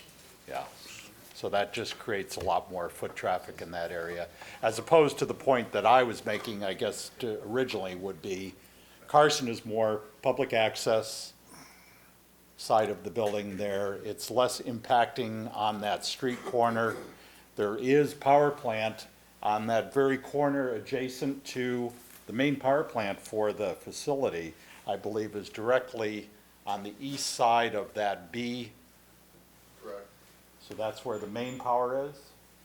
I was just kind of addressing maybe this point. I was just questioning the whole point about if alternate use for that B area, that there is power coming straight out of there. Wouldn't it be accessible for utilities or? Power is just one utility. There's sewer, there's. Can we have you come up, there may just be somebody watching this on TV and they're not going to be able to hear you. Power is just one of many utilities that would be required for this facility. And yes, power is down below that last building, the last classroom building on campus. But what we're lacking is the water, the sewer, underground, the fire for the sprinkler system, and gas for the heaters and all those other types of utilities. So power would be cheaper, but all those other ones will keep the price going high. Gotcha. Okay. And then I guess my only last point was just the profile of the building that I'm hearing now. It seems very large. So, I mean, I'm not on Carmen, but I mean, a 50-foot easement doesn't seem an awful lot for a 30-foot high building. It just seems like it's definitely going to encroach upon that entire neighborhood on that side of the, and what's the length? Do we know the length, approximate length of the building overall? Dimensionally, Jesse, dimensionally, and again, you're going to have to talk in the microphone so that we know. It's 8,000 square feet. Just trying to We don't have the We haven't complete designed it design, yet, obviously, yeah. worked out yet. But the basketball court gymnasium, which is the main structure, for a middle school is smaller. It's 72 feet to hoop. We had planned about 10 feet on the backside of each one of those hoops. So you're looking at about 100 feet long for the main gym area. And that would be you said about 8,000 square feet, so that'd be about 80 feet wide, right? Yeah. 70 to 80 feet wide. So in a typical Southwood home lot's about 50 by 100. Right. Yeah. Like a little bigger, but somewhere in that range. That kind of gives you an idea of what the footprint is. Okay, I think that's what, all my questions at this point. Thank you. Okay, good. Jane Roseman? Good evening. I'd like to add my maiden name, which is Sampson, and my parents bought the house initially in 1956. Original owners? Yes, and I inherited the house. They picked that side of the street because of the view of Palos Verdes. So one of my concerns is the height of the building is going to take away my view. That's number one. So my preference, of course, would be B. It seems like it's very close. I'm 4210 Carmen Street, so I'm right behind that. And it seems awfully close. My fence is 8 feet high, so we're talking a high gymnasium. I think you said that the height was what? 25 to 30 feet. So there goes my view, number one. But just to get, again, and it's not necessarily for you, but for the people in the audience or people talking, by code in the city of Torrance, a two-story house can be 27 feet. Okay. So we're about 3 feet taller than what the maximum height of a two-story house is, just to kind of get an idea of what that looks like. However, the reason that the people and my immediate neighbors bought on that side was. No, I understand. I just wanted people you to wanted kind of clarify. dimensionally know So what my that looks concern like. is the closest to my house and the fact that the view is going to go.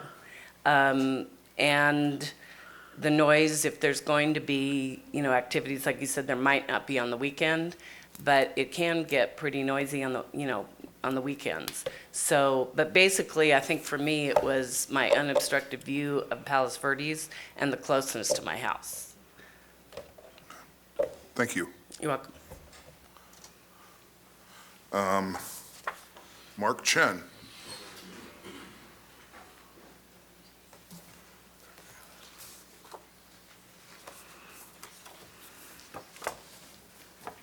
My name is Mark Chen. I live right in front of Jefferson Middle School. Two problems. One is traffic, especially when school is dismissing. And if they all come together, that's a mess. The second This problem- ideally will not, I mean, this is not going to create more traffic at 8 and 3. I mean, this is just an additional building, but. Well, if they all come the same time, But again, just to clarify a little bit, I mean, we understand there's a problem at 8 and 3, and there is at most school sites at 8 in the morning and 3 o'clock in the afternoon if you live close to a school. I mean, that's kind of, unfortunately, not a Well, lot we even- can do about even- that. But what I'm saying is the gymnasium itself will not affect that. It's not going to affect the number of kids there. It's just an amenity for the school. it's for school. You mean no other from outside won't come to? Well, outsiders, I mean, people from the rest of the community potentially could use the site. As I had said a little earlier, we'll probably deal with those questions as we go through the design process. Really tonight, what we're talking about is where this building will be on the site. And then we'll come back and have another meeting similar to this once it's designed. It's a little hard to design these buildings until we know where they're going to go. So it won't, I mean, we understand there's a problem at 8 and 3, clearly. In fact, that's why Dr. Mannon's going to look at maybe if there's a nexus that maybe we could do some additional parking on the site. with the bond money. So, but again, we understand that's a problem, but the building itself will not affect the 8 and 3 traffic. The other problem is the trash. You know, right now, I'm suffering from the leaves from schools. Only myself and the other neighbor clean all the leaves from school. The leaves? Going to my site. Also the paper or the snack trash. So I don't know if you bring more. We have the activities. principal of the school here, so she is hearing this. And maybe we can address that a little bit. So that's Yeah. good that she's here and she's hearing you say Maybe that. trees should trim down a little bit. I spent more than 3 hours Sunday to just sweeping all the leaves. But doesn't the And wind kind of yesterday, blow more the other than way? 1 hour. So maybe it was the Santa Ana. Doesn't it typically blow to the west? Well, it's every day. Okay. You know, those leaves are so dry. I'm not sure we can do a lot about the leaves, but we'll attempt that one. But it's certainly the trash and those items. The principal is here and is probably hearing our conversation here. So hopefully we'll get a little better at that. Yeah, maybe the next, the city is going to sweeping alternatively because all that are not supposed to go to ocean. Yet right now, the sweeper come along cannot sweep it because all the car park. Yeah, and they more than likely will go to parking on only one side of the street in the neighborhood. So- But we have nothing to do with that. Those are the people that typically are here on Tuesday nights, and you'll be happy to have a conversation with them when that happens, because they haven't done our neighborhood yet. Because that'll be the time where you have to park on different sides of the street. Okay, thank you. Okay, so we have kind of talked about this site, so, Can I ask a question? yeah. 28 feet. There you are. Sorry. 28. Is why I there sat in something the that, front row. is there something that dictates that, up or down? I mean, that a- Yeah, your volleyballs. ah, You know, Okay. if it's too low, then any, set up into the air will just hit the roof. okay, because I never made it to the basket as a young kid, but, so, okay. All right, very good. Any other comments from the board? Yeah, I have one more question, since you're there. How much do either of those footprints impact the soccer fields that are on the school campus? Because they're right, there are lots of soccer people there every weekend. A, 0, B, some. Let's put it that way. B's obviously down in, A is that back corner of that lot, and it's just not used.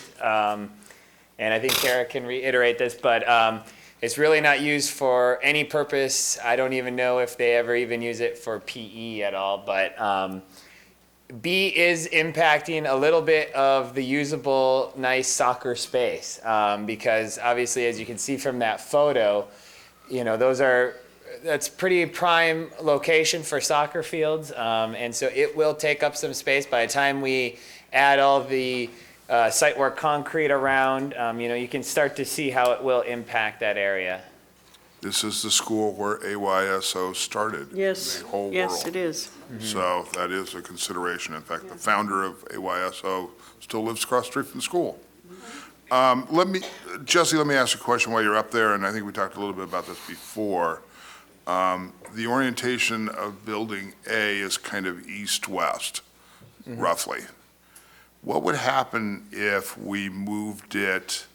I know we need to maintain a 20-foot boundary around it to allow for that fire lane, but what would happen if we moved it onto the blacktop area, maybe eliminate that first basketball court, since we'll have a basketball court in the facility anyway, to move it further back away from the houses on Carmen, and then to lessen it, because we'd be looking at the short side as opposed to the long side?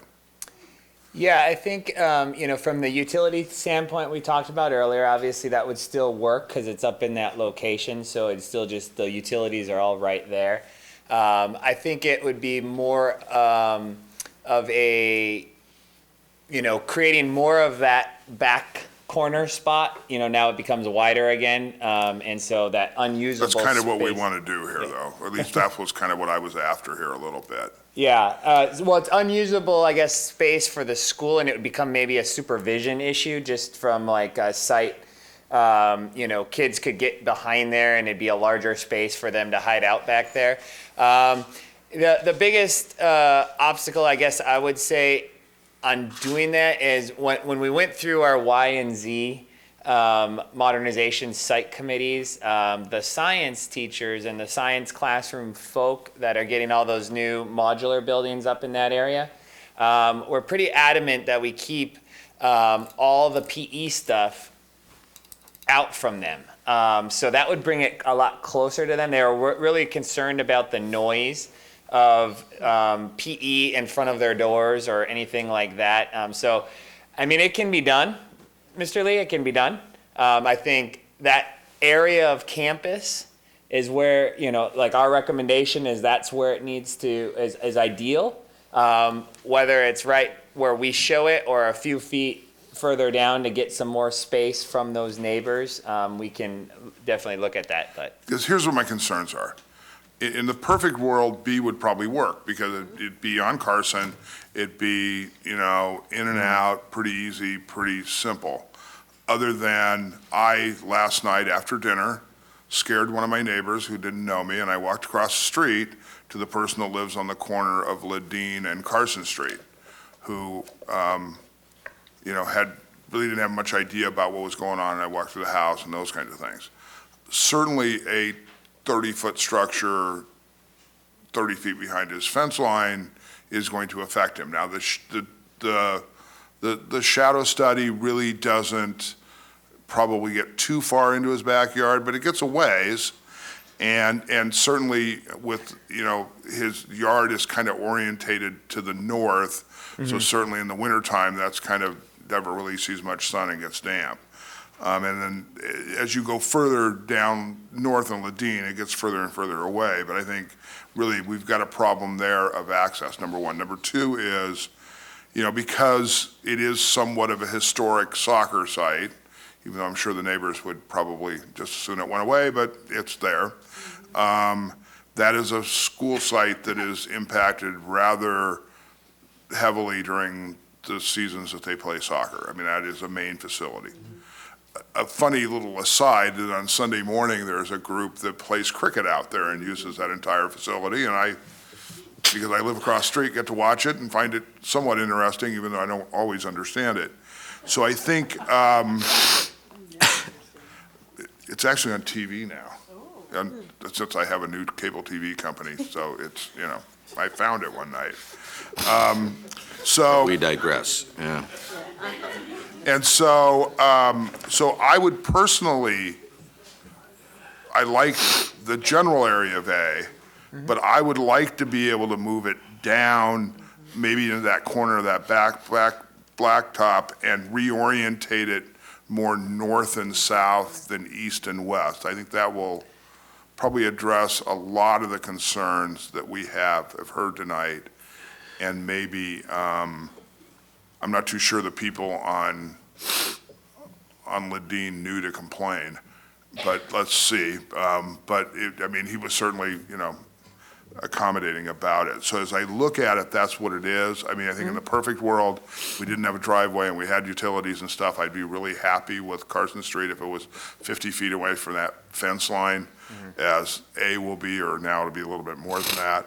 But with the driveway and all the other things on that side, I think it gets a little problematic. I walked the site trying to figure it out.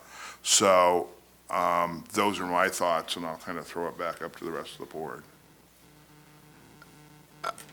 I think the more you make, I agree with you, the more you make that, farther away from the houses. The thing that's bothering me is this noise level that people are talking about. Now, I mean, kids playing basketball outside and running around are going to be a lot louder than about 30, 40, 50 kids, maybe a little more, inside a gym that has concrete walls.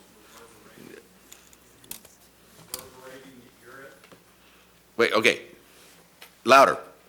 Well, no, we can't be talking from the audience. Oh, because sorry. there's people watching us on TV and they have He no was saying idea the what we're doing. reverberations of the Oh, gymnasium. okay. But the gymnasiums will come obviously with materials to reduce the amount of sound in them, especially with the basketballs bouncing and items like that. And I bring this up because you said that the science teachers were I've been teaching for 32 years. I've taught next to PE fields. I've taught next to anything, and it can work. I mean, I don't see this enclosed building, being that big of or is it just me, a noise issue? No, I agree. I don't see it as a huge noise issue either. See, the height is a problem, but. The height is obviously, it's going to be tall. I mean, that's going to be the requirements of a gymnasium. You guys have seen Hall Middle School, obviously, so it's a tall facility. I don't see anything wrong with Mr. Lee's suggestion. I think, the general consensus is if that area is the acceptable area, we can play around in that area and offer multiple solutions of that area. Yeah, thank you. If B is going to cost us hundreds of thousands of dollars, then A is obviously a more sensible choice. But I agree with Mr. Lee. We need to do something to mitigate the presence of the neighbors to the north. So what you can do, however you want to play with it. You're the architect. We'll give you all the hard stuff. Okay, so we have somebody in the audience waving a pink thing, so he can I think I might recognize that person. Come on up. Come on up. I apologize profusely for breaking protocol. Clint Paulson, I was late today because I was at a West Torrance Little League game, so that's my attire also, so apologize for that. I just feel like I had to correct one thing real quick, because I heard the gentleman that just spoke say that Site A probably didn't have a lot of impact to AYSO.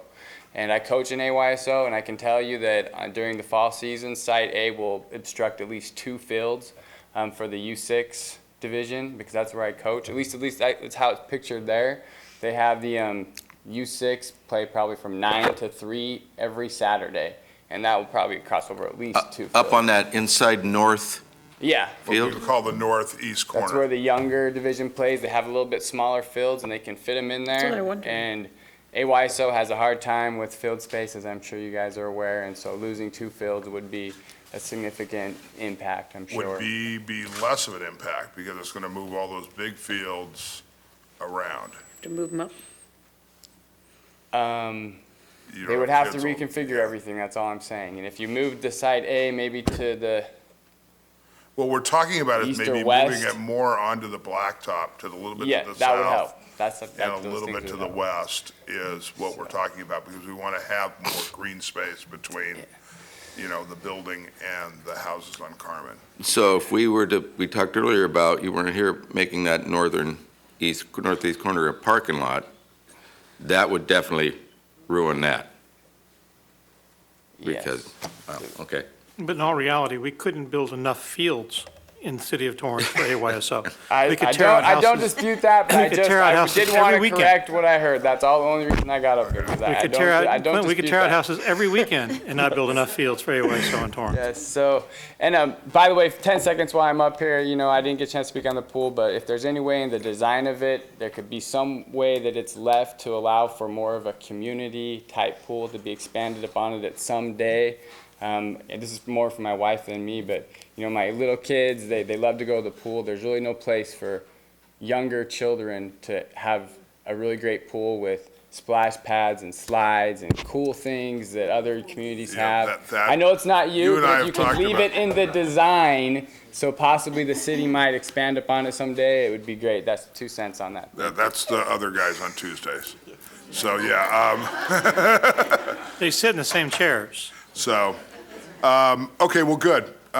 So we get to make some decisions here. Do you want to make a motion on this and then go to Casimir? Yeah. I messed up the last one. Who's going for it? No, actually, you learned in the last one, so you do better this time. I will make a motion to approve Site A with, depending on the results of the environmental impact review. I get that? contingent upon completion of the environmental. Contingent upon completion of the environmental review. But I also want to see some options as to moving this down, when we come, down into that blacktop space. But that's not, can't be part of my motion, though. Yeah, may I suggest that you just go ahead and say and moving it down into the black space, and then the architects will do their best to move that on down, as you guys indicated. Karen, did I say that? Okay. You That's did- you just exactly said what you said.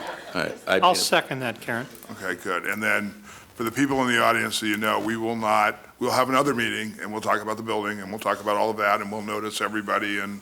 That's or in the May neighborhood 4th, will get- remember. Pardon me? That will be May 4th. That will be May 4th, At our site. Yes, it's a regular board meeting that night. and that'll be a regular board meeting. So we'll be at the little place, and we'll be able to talk about that there for Jefferson only, and Cashmere at the same time, Okay, good.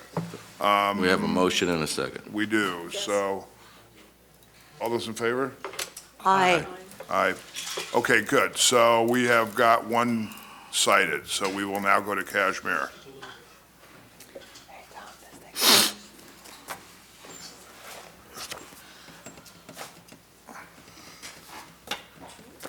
Froze or something.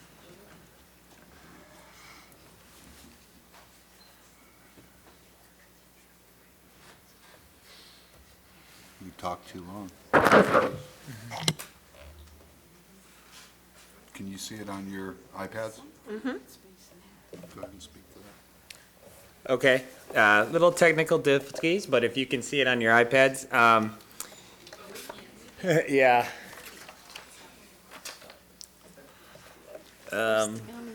Did we lose our internet connection again? I don't know. on the internet.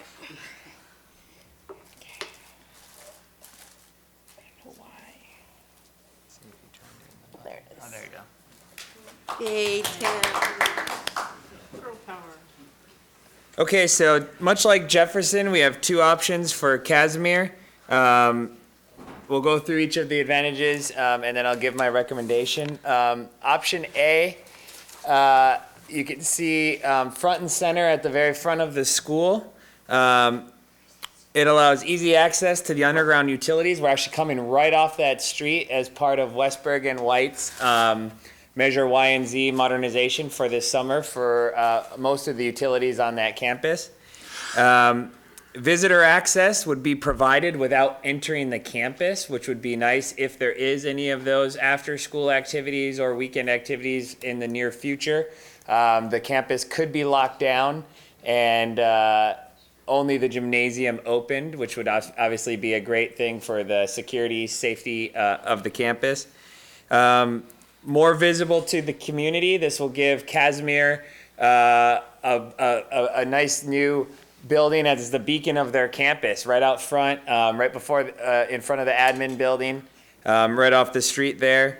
We talked about, the minor gym noise will be further, obviously, away from the classrooms because it will be out on the street, and the admin building is the closest building near it. And again, just closer to that parking lot. I can't iterate that enough in case, for after-school activities or even assemblies or whatnot that, parents come or other features come to that site. Option B places the gymnasium at the back of the campus. The advantages for option B was that obviously the gymnasium would be located near the play courts. So it is a gymnasium, it's gonna be PE. They'd be right next to the existing play courts in that area. So there wouldn't be much, areas to walk for if there's changing rooms involved. It'd be less disruptive to maybe students and staff during construction because it would be way in the back of the campus. As you can see, Casimir has all their buildings towards the front of the campus, separated by all the play courts, and then obviously all the grass fields in the back. You'd have athletics for Casimir isolated at the rear of the campus. And you'd have less disruption at the front of the campus near the homes that are across the street from there. So those are the advantages of both. Some of the disadvantages, obviously, of B is that it's going to take up some grass space. We just the gentleman just talked about AYSO soccer and stuff. So I don't know at this campus if they use AYSO here, but that would be grass space removed, relatively about 8,000 square feet of grass space, at their area in the back of their campus. Our recommendation in talking with Casimir's principal, she was not on the committee, but we went and had a separate meeting with her. And based on everything that Westberg and White has done to date with the Measure YZ modernization going forward, would be option A at the front of the campus. Are there any power or sewage line issues like there was with Jefferson? No, we've got, because option A has all the utilities coming off of the street, right? So we're right there. Where Westberg White's adding a new fire line for the science modular that is getting added to this campus, and it would go back by option B. So those utilities on either option A or B will be there. Option A, it's just you catch them quicker, right? Because they're as opposed to extending them out from the science classroom. Was anyone on the committee part of the PE group? Because I've been to Casimir, and the PE storage is the farthest south building. So it's real close to the playgrounds and the grass and stuff like that. I don't believe, Dr. Manning? No, no one from Casimir is on the site design for this. However, as Jesse indicated, we've gone back to the principal, and the principal obviously talked to the site committee that was in place there. Okay, I see why we would choose A, but it's a long ways away from the PE. Yeah, I think so, but the other piece that comes into play, and I don't want to be too blunt, but Casimir just is not a welcoming place, in my opinion, in terms of how the school looks. It has zero street appeal. Sorry, but it has zero street appeal. This would, in fact, change the whole look of the school by putting this there in the front of the school. It changes the look. Number two, a piece they were very interested in is that it has access from the parking lot should people want to utilize that facility. So it does change the look of the school for sure if it goes in that direction. And to reiterate on your question, Mr. Wormers, as we work through these committees with the gymnasium, storage is a part of these gymnasiums. So, the PE storage on the south side of the campus wouldn't be as big of a concern once the gymnasium's obviously in place. It's a long ways from the playground. Just a longer ways from the playground, but it's kind of a straight shot through there. It's a long ways. And did the site principal or the staff have any, as far as organizing children walking from the field to there through buildings to access the front A, to access option A, would that be difficult at all from the school site? Well, that's their recommendation, is I think.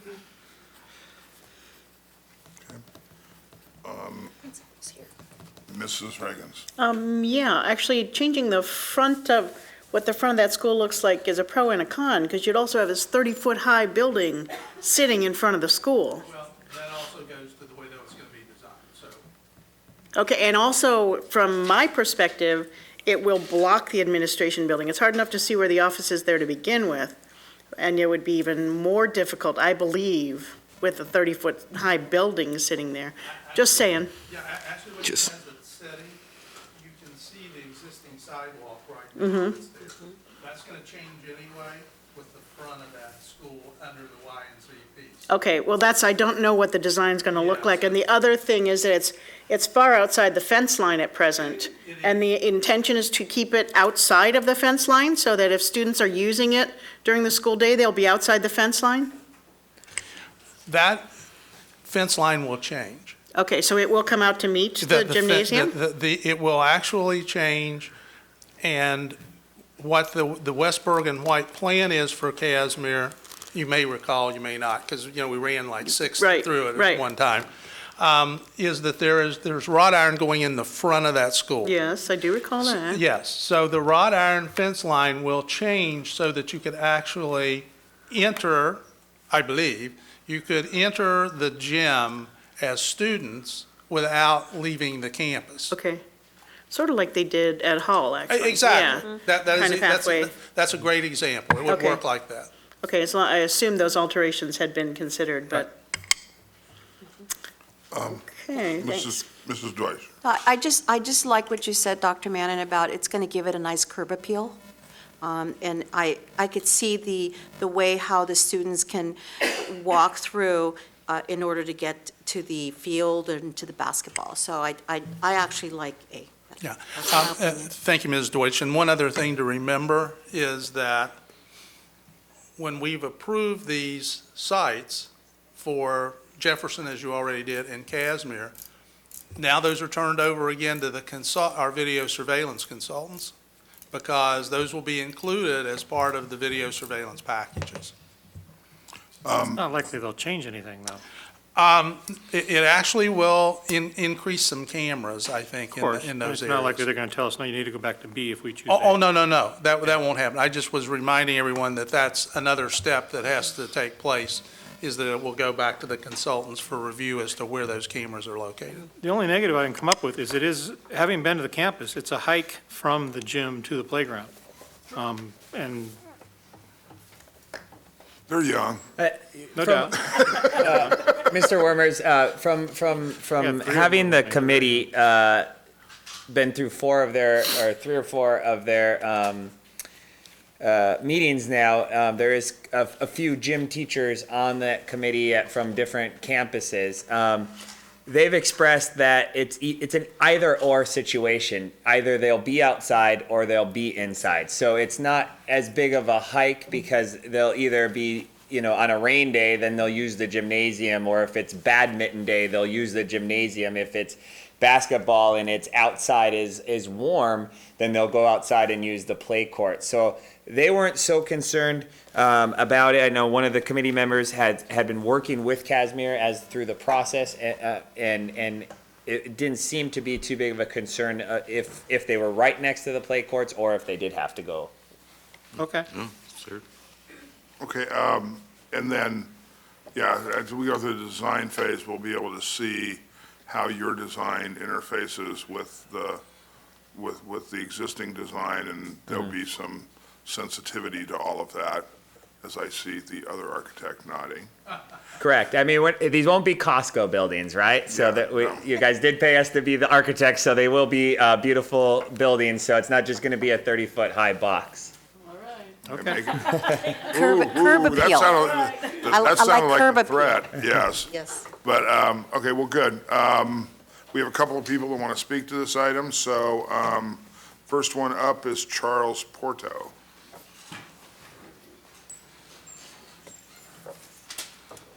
Thank you very much. In looking at the building improvements, the meeting that we had back in October, you talk about it being close, being close to a parking lot. On your building improvements, you have planned new parking right where A is. And there's only 6 parking spaces, and that's teacher parking. That will be right above A. The other parking is down at the other end of the property, and there's only 11 spaces there. And the point I'm trying to make is that parking is a problem. I live in the townhomes right on Artesia Boulevard, Artesia and Casimir. There's, I know we talked about traffic, and I'm not talking about parking. Parents seem to think that our driveway and our driveway into the property and on Casimir is theirs, that it's not private property. I don't know how many times I've had to ask people to leave our property because they're trespassing.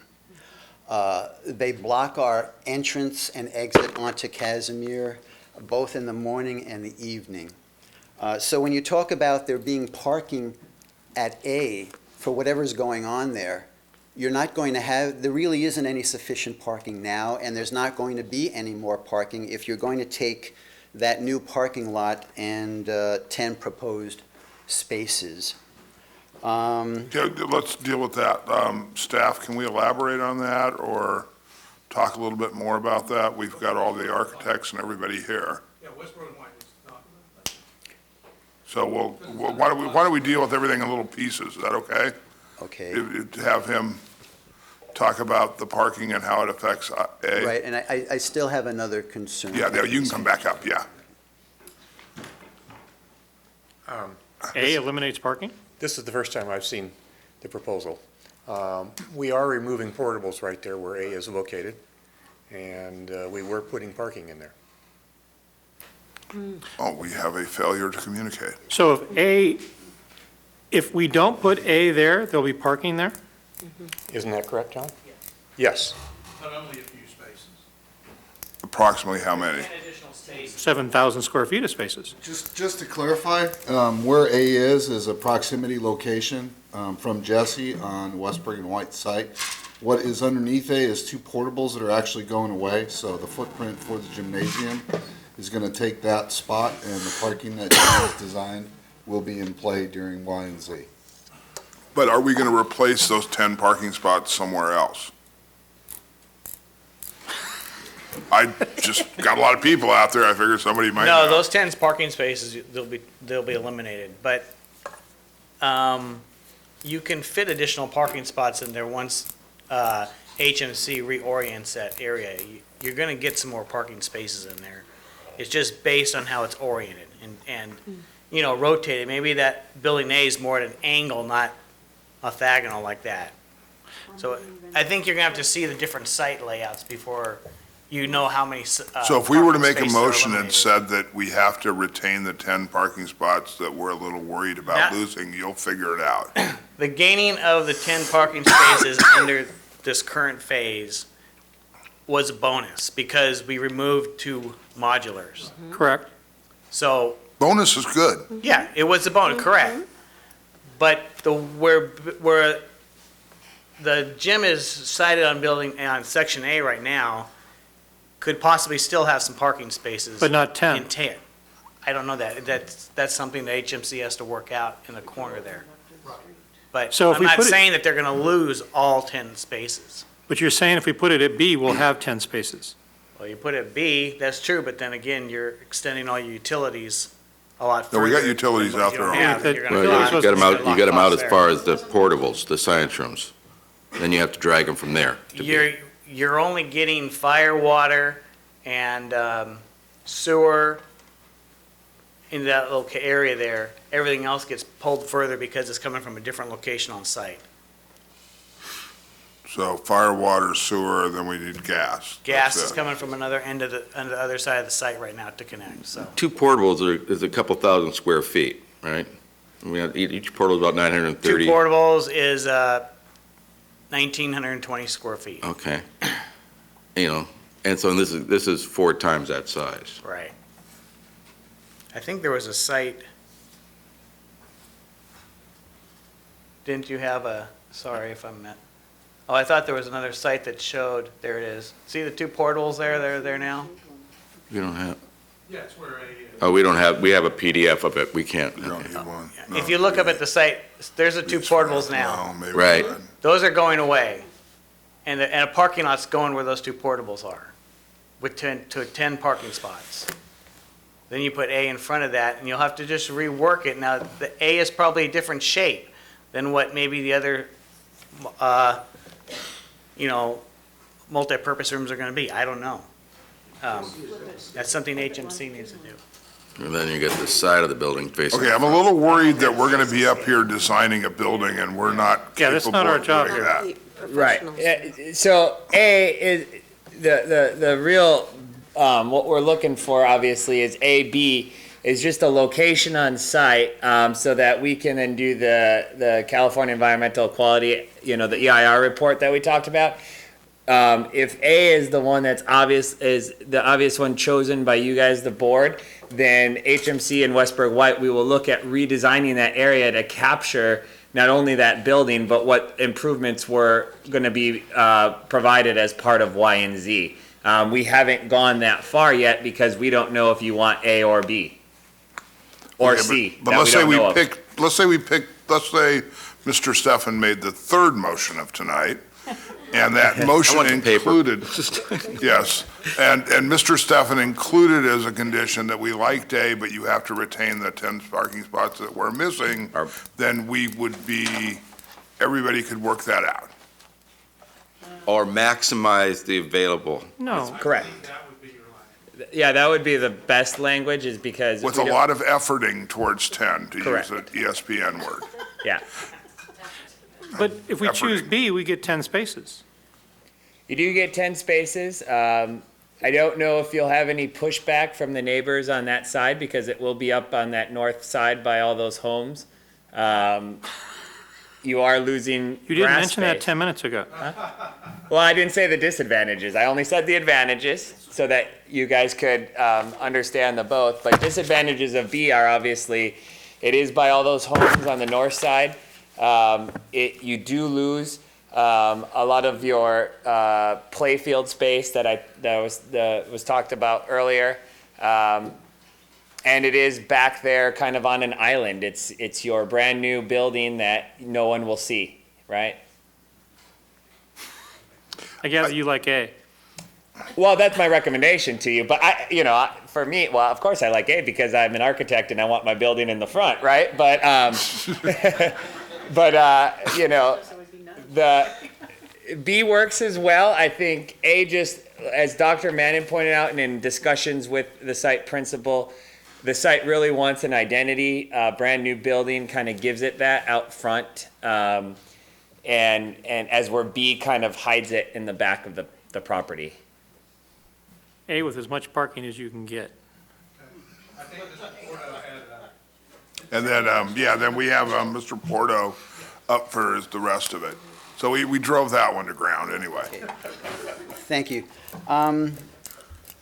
The architect called it a beacon in the community, and I look at beacon as a derogatory term. Right now, if you drive down that street, you have beautiful trees, you have very nice residential homes, you have grass in front of the school. You're going to put a big, giant building and then try to squeeze in parking spaces around it, and you're going to lose that country feel that's there on Casimir Street. It's if you decide for A, once you build it, it's an eyesore, whether you like it or not. I don't consider it a beacon. I don't think it adds anything to the aesthetics of the neighborhood. I think it only detracts, and I'm sure the people that live across the street aren't going to want to look at a 30-foot tall building and take away that feel of grass that you have there and the small community. It's turning Casimir then into a city street, and I think that's very bad for the street and that part of the area. Mr. Porto, have you had a chance? We're not going to have this discussion, and we're not going to be able to deal with this exactly tonight, but I think the gym at J.H. Hall, which is literally between a parking lot and where the facility is, I don't know if you had a chance to see that. I have not. But that's architecturally kind of interesting from the street. I had, because the gymnasium was a late add, so I think the board was kind of concerned about how it would interface with the facility and those kinds of things. And it really is it isn't, I think of another middle school gym, which is the Paris Middle School gym there off of Prospect and Redondo Beach, not our school. And that's merely a concrete tilt-up building with a blue stripe on it. Mm-hmm. But these buildings will be a little more than that. And again, a two-story house in Torrance is 27 feet. So this will be yay much higher. We're not talking about the Union Bank building, but no doubt it'll be a big structure. But again, I'm not adverse to either location. I'm just trying to kind of ferret out everything that needs to be discussed tonight. I appreciate that. But again, when you make that turn onto Casimir, that's really going to be the main thing you see up ahead is this giant building, and it will detract from the feel of the whole neighborhood. I've lived there 34 years in the townhomes. I'm the president of the homeowners association. We've had to deal with the parking and the traffic and the students on our property, who the principal has taken care of many times. But to have this right out there as identifying Casimir Middle School, I think it's a very the wrong way to go to have a beacon. The plans that were provided at the October meeting showed what the front of the school was anticipated looking like, and that kept the feel of the neighborhood, and it did bring a presence to the school. It did make it look pleasing to everybody, not only the students, the teachers, but to the neighbors. I've taken many of my hours being on the board of the association, trying to make our townhomes look beautiful on that corner. And I think to add that element of cityfication in a small little community is the wrong way to go. And unfortunately, you know, we just received your letter mid-March. This gymnasium was not at the meeting, and I don't think there's probably a lot of people that are here tonight that understand what's going to happen with the decision tonight. And I know those people that are going to live across the street are going to say, oh my gosh, what the heck happened there? How in their right mind could they have done that? And when it's finished, no matter how architecturally you can design it to make it blend, there's nothing that it can blend with that is, you know, the school is 1 story, 1.5 story. I don't think there's anything there that will make it blend into the community, and that's my feeling. Thank you, Mr. Pardo. And Mrs. I just wanted to elaborate on that, though. It will not be completely out of character from the neighborhood because the townhomes are 2-story homes. That's correct. And most of the homes across the street are 2-story homes. No, there's only one home, I believe, that's 2 But stories. that neighborhood has a variety of 2-story Right, that's- homes within it. Right. So it wouldn't be a super sore thumb sticking up, but, In fact, your condos are what, 2 stories above subterranean parking, right? Our townhomes, no, there is No, no just 2 subterranean story. parking. Oh, so they're all at grade, so they're about Yes, they are. 27 feet Yes, they tall. are. so yeah, no, I understand your point, but I can also sort of see it fitting in because of the other things around it. I can't. Well, you're taking away part of the beauty of the school by putting it right smack dab there in the front. And that's my feeling from living there in the community 34 years. I'm one of the original owners there, and it's a beautiful street to drive down to see the trees, and Lord knows what trees are going to be removed to put the building in, and landscaping and so on. But that's just my feel. It's a beautiful neighborhood, a great place to live, and thank Okay, you. good. We're kind of over the 3 minutes, Right. even though it's kind of my fault, too. Thank So we have one more speaker, Jerry Kenoyer. Probably got close.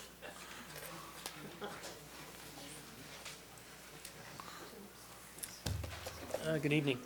I'm a North Torrance resident.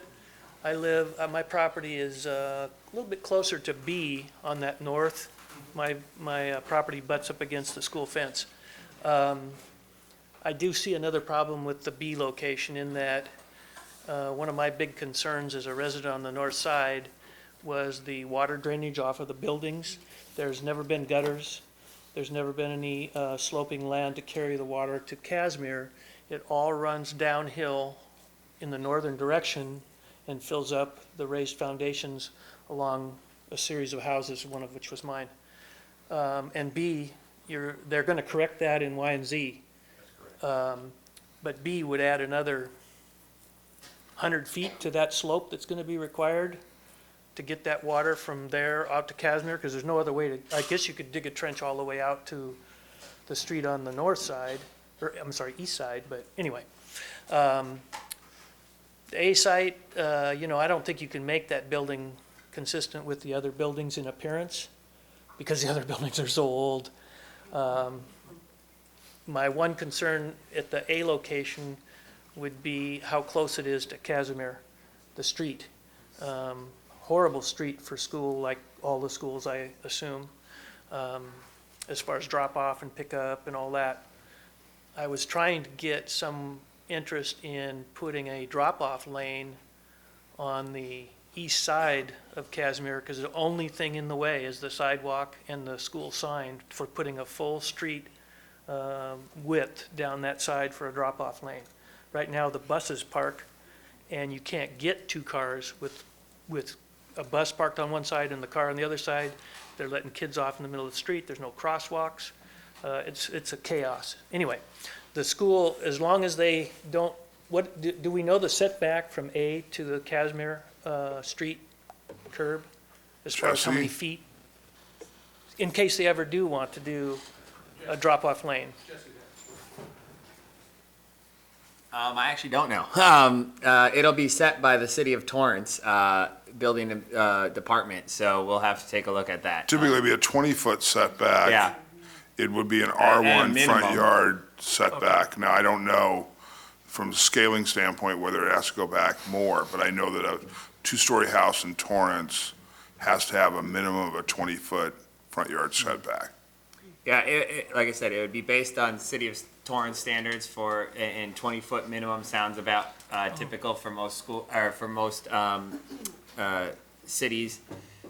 So we would work with that as the minimum and try to keep it back as far as possible.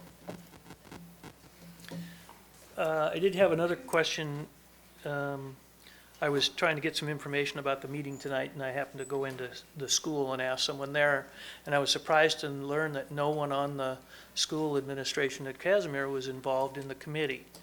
And I wondered why that was, and there was no representative from the community immediately around the school that participated in the committee. I was I should mention this, I was a kind of a community representative, being a property owner on that side in the Y and Z, 9 meetings we had or whatever.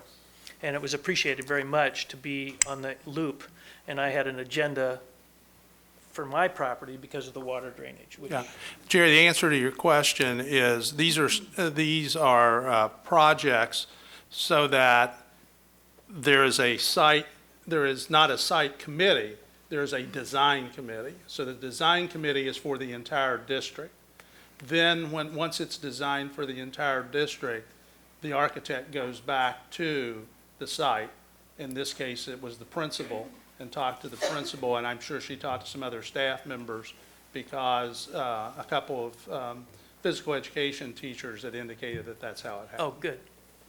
And one other question, I wasn't familiar with the design that you're using. Is it a kind of a cookie cutter design where you're using it throughout the district? Ideally, yes, we wanted them all to be the same just so we can save in building costs and those kinds of things. I don't think Hull has any restrooms in the gymnasium, does it? They do not.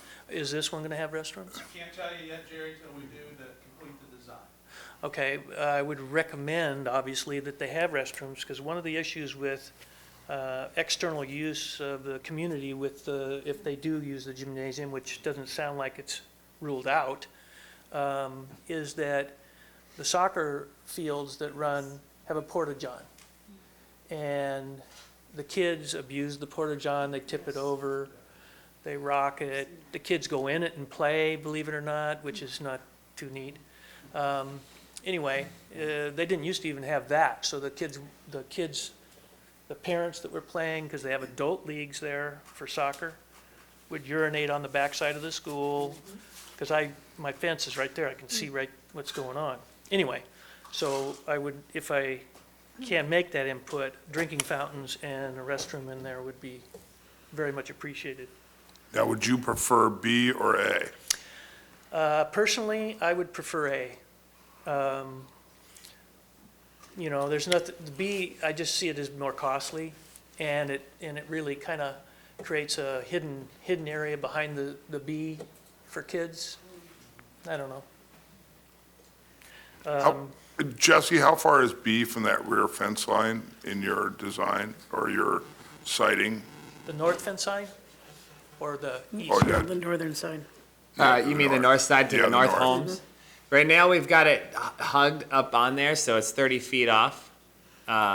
We can move it anywhere you want along there. The only problem is it really detracts from the school's softball fields well, they've got backstops back out there that get used frequently, and then again, the field space for soccer activities or other PE activities. So we tried to hug it up against there to, not impact all of what the school can, and what other outside activities can use that grass space for, if that makes sense. Okay, good.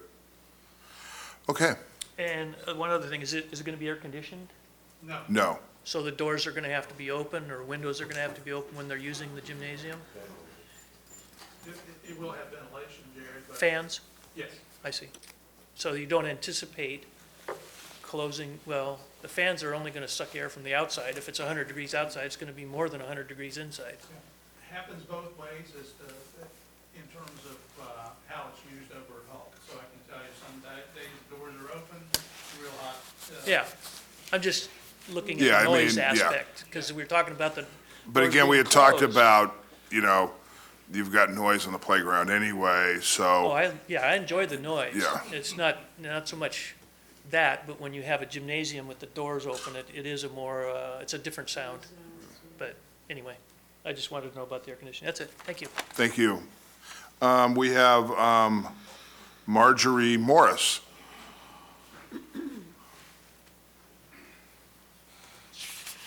Good evening.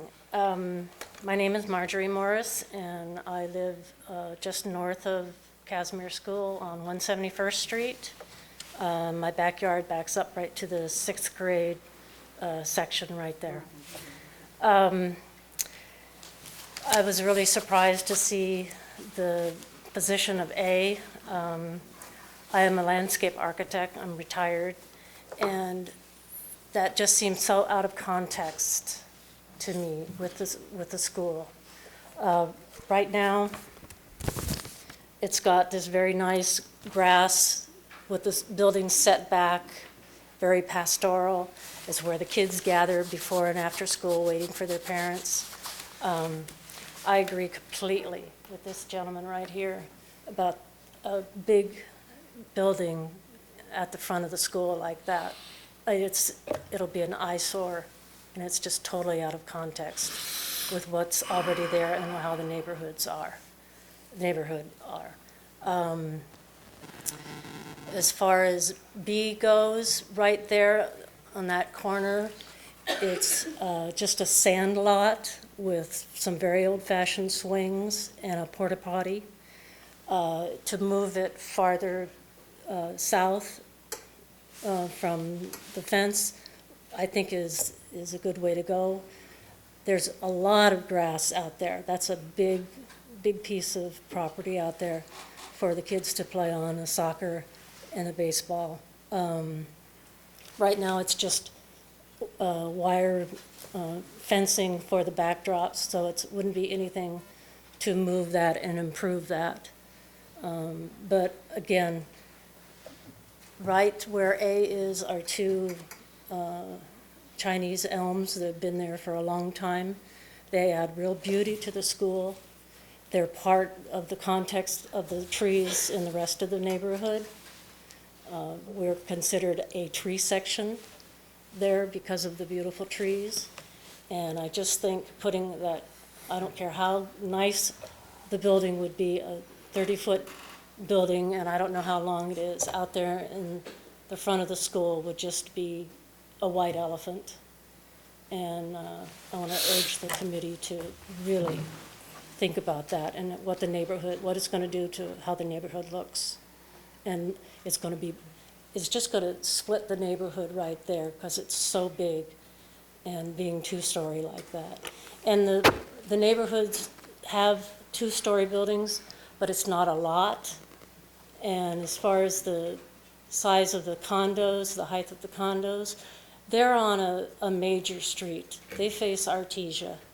And then they only come back into the neighborhood on Casimir, maybe 30 feet. So I don't think that's really a valid point to balance out that we could have a big building like that at the front of the school. So I urge you to really think about that. The context is just not right. Thank you. Okay, thank you. We have one more person. What a card. Come on up. I'm going to hold on to my card for a second because I have my notes.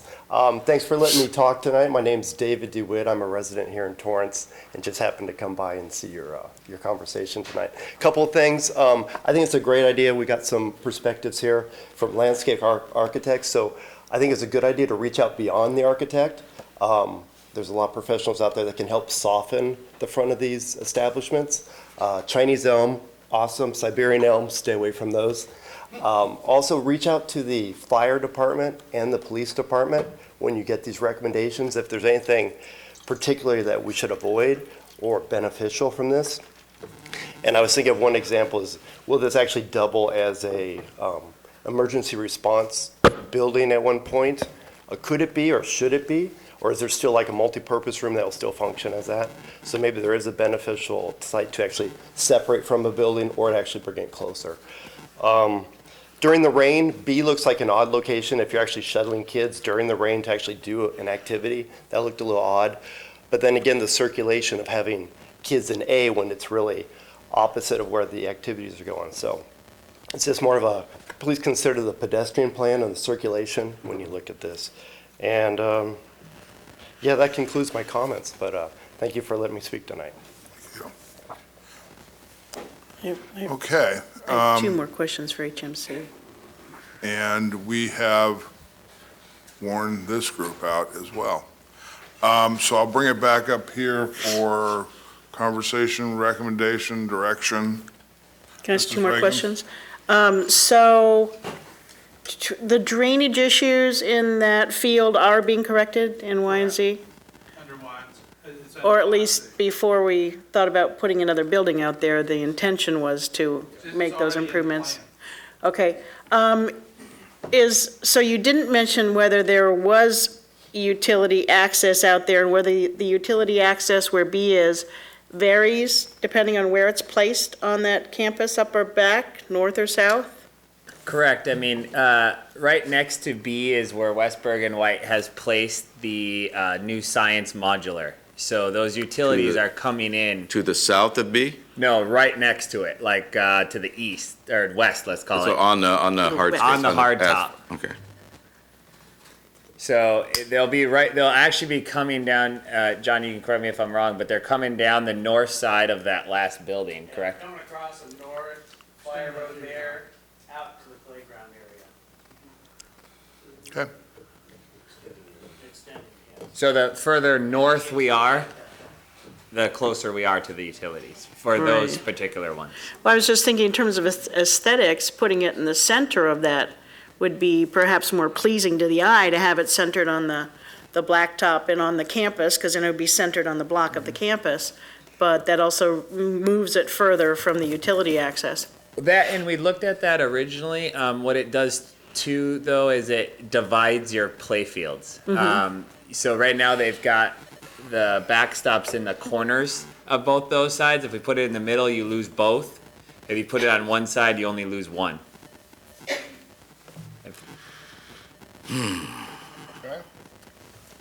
And obviously, there's no ideal situation, right? These are 1950 campuses, and we're adding a new building onto one of these campuses. So we try to put it where it makes sense for economics, aesthetics, and all the other factors. So. And this is the first time we've done this too, so we'll get through it. Anything else from my fellow board members? Would you have to get rid of the Chinese elm trees? I don't see why. I mean, there's a big open grass area there. That's where we assumed it was going to go, and there's two portables there. So obviously the trees aren't in the portables, right? So the Chinese elms, I believe, are showing. They're the ones that are on kind of the north west corner of where we're showing A. I don't recall. Maybe John, you guys know. I'm looking at a map from Yahoo Maps here without the yellow squares on it, and there's some very big trees right there, and then there's one little, smaller one up a little north corner of it, in that parking lot. I don't know So if those- it would, the building, I do not believe would impact those at all, but trying to fit the 10 parking spaces may. But. Maximize the 10 parking spaces may. So we'd have to obviously look at that. If A is the option that you guys eventually decide on, we'd have to redesign that whole front area to, maximize parking. We can look at keeping trees and how that all integrates into itself. The number one problem with politics and political body, unintended consequences. We solve one problem, we create another one. Anyway, okay, well, good. Anything else from my fellow board members? Still don't like A, but Okay, then make a motion for B.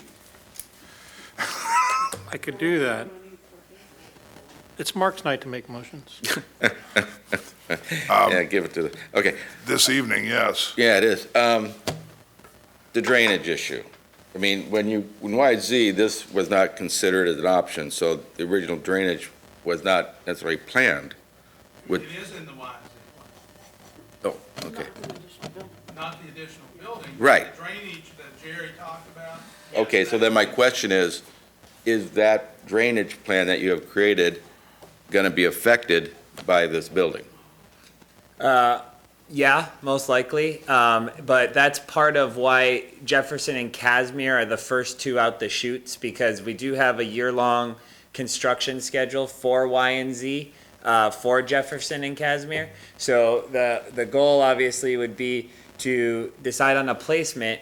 The design would proceed, sorry, as Dr. Manning said, our next meeting is May 4th. And as we continue to proceed through this, construction doesn't start on Casimir until, school gets let out in June.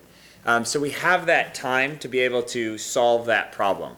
So we may see some, I hate the two worst words in the world, change orders that would accommodate possible, or just, Correct. It'll be those changes for when we add our building would be part of our dollars.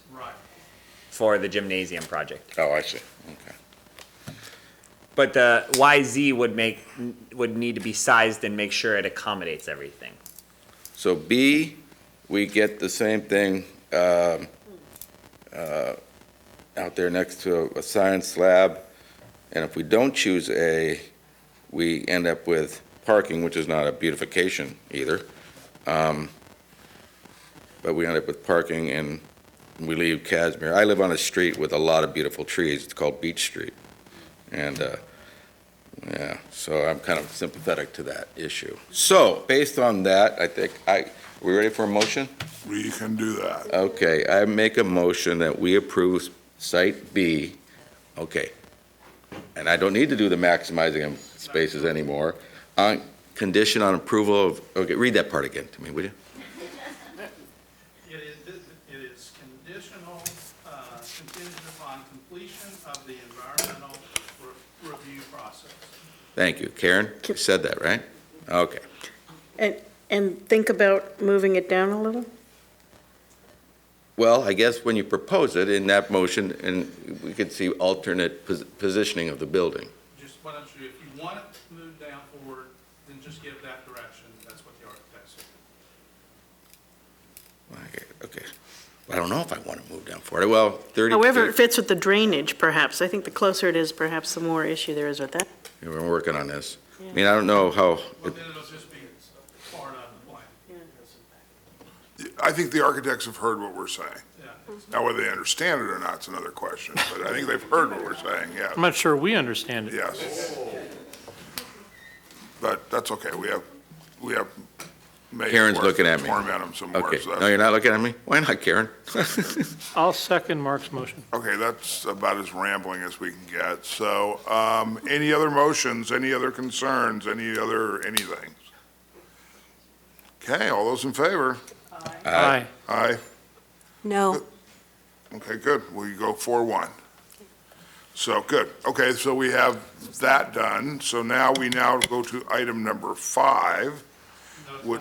Number 4, that's right, auditoriums. I keep trying to go one more ahead. So I'll need a motion to approve placement of auditoriums at North High School, South High School, and West High School campuses, contingent upon completion of the environmental review process. Mr. President, Architect Angel Hosban is here. I think we've discussed in the past, she'll show you, that we're proposing that at South and at West High Schools, that the auditoriums go where they were originally designed for when the school was built. We do not believe there are other options for those two schools without further impact on their fields. You will see 2 options for North High School and also the cost for each one of those. So with that, I'll turn it over to Mrs. Hosban. Good evening, board members. We saved the best for last, and hopefully the easier sites to get through tonight. As Dr. Bannon said, we're going to go through South and West High School. We will only show one option because we are going to be respectful to the master planning for those 2 high schools. South is first. We will be positioning the Performing Arts Building on, I guess, their existing tennis courts. They're off of PCH, right? And so part of this project, we will be relocating those tennis courts near the other tennis courts in the field area. We did a quick little cost estimate to let you know about how much it will cost just to relocate the tennis courts, and that will be included in the construction of the Performing Arts Building at option A.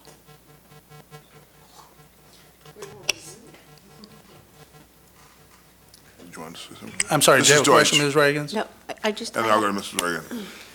Me first? Yeah. No, I just had a question. Where will the tennis courts be relocated? That was my question. On the back side of the campus where the other tennis courts are.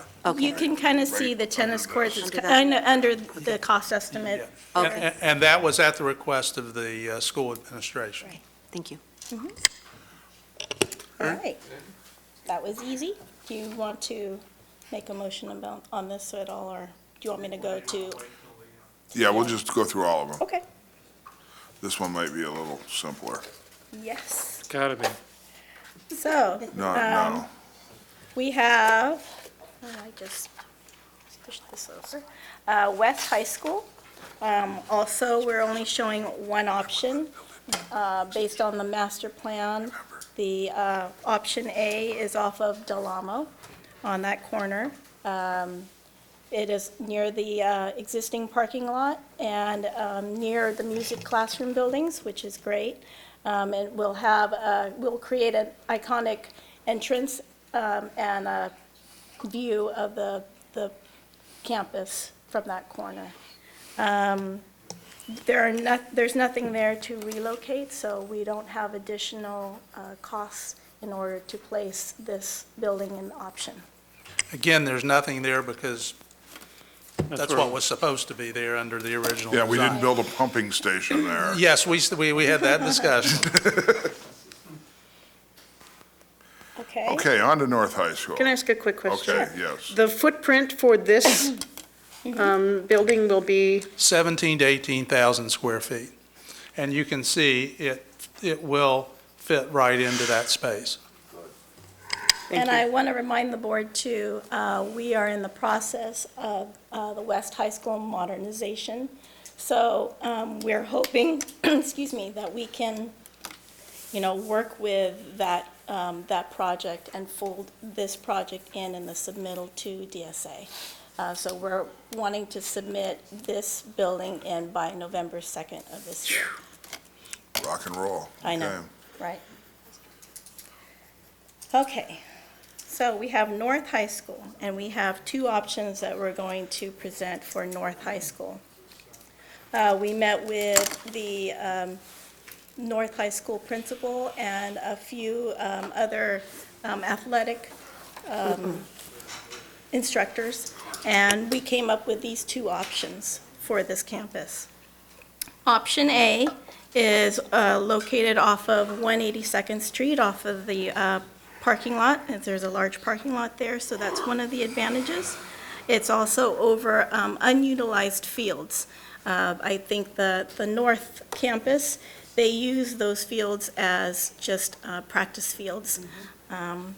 Unfortunately, the disadvantage is you'll see underneath that option are Edison portables.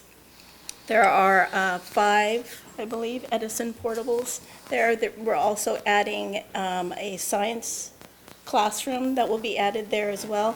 And then there's a music portable that's as part of Y&Z, Measure Y&Z. That's also going to be located there. And that's currently being bid as we speak. So let me interrupt Angel by saying that is a real problem since Edison has come out of DSA.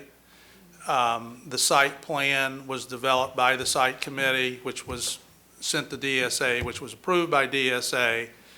Now, Angel has indicated to me she cannot get the center, the auditorium center in without moving onto the Edison campus. So you can obviously see we have a problem immediately with that whole piece of Edison potentially having to be moved, if in fact you would choose site A, and that would mean I feel obligated to go back to, the Edison Site Committee because of all the work they did over last year, and we had a final approved site by them and also by DSA. And again, that is where, because by the time we finished with Edison last year, we knew we were going to have measures T and U, and so we did discuss with them, should it be approved, where would we put the science lab? So we know where the science lab actually would go. And again, it would be in that same area that's affected by option A. Now, there's a way that we can move the portables, and it would actually be located between the Edison campus and the North Campus along that fence line. But there's a drainage or a trench between. We'd have access issues in order to get to those portables if we do decide to relocate them, and it'd be costly. Well, you have a spreadsheet here. It would cost about $360,000 to do that? That's just to relocate Get- the utilities for the portables themselves. Just the utilities, Yes. not the actual the buildings, not any of access- that? Not the access, because I'm not sure exactly, we don't have a survey of that area, so I don't know exactly what the cost impact would be. Okay. Any other comments from staff, from the board?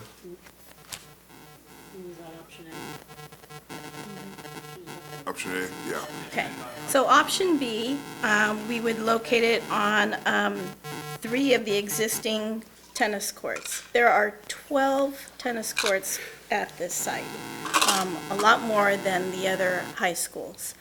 We talked to the athletic director on the site, and he let us know that they need at least 11 courts in order to run both varsity and JV at the same time. So if we do locate the Performing Arts Building at option B, we would relocate only 2 tennis courts further south below that softball field that you see on the map right there. So there's space below the field? Right, Okay. right. One of the advantages of option B, you still have a street presence off of Yukon. We would actually push it out slightly into the student parking lot so that you would be able to see it somewhat from 182nd Street coming down onto Yukon. It's also near the dance and music classrooms, and also close to, I believe there's a performing arts in that multi-purpose room area too. So moving over all the large music equipment would be fairly easy if it was in this location. It's also adjacent to the student parking lot, So they could use that parking lot in order to go and see some of the performances in the performing arts building. What is the advantage of pushing it into the parking lot than losing those spaces, other than you can see it easily? Well, it is curb appeal, but if we push it back, it will be, I think, a little more difficult and disruptive to the rest of the campus in order to try and get it over the tennis court areas. There will be delivery to the back of the performing arts building. Which is the back facing the school and the curb is the front? Correct, correct. And Mr. Stefan, also, with measures Y and Z, we added how many parking spaces, Mr. Westboro, right down in that area by the stadium? More than 10? Quite a bit. Oh, I believe it's over 50. Oh, okay, all right. That, we built a whole new parking lot down by the stadium. All right. And this, the rectangle that you Get your see there, steps in. that isn't the correct footprint of the building. It's just a graphic representation. Oh, okay. Our intent is to have somewhat of a plaza in front of the performing arts building. Oh. So that, you don't go right from a parking Okay. stall into the doors of the performing arts building.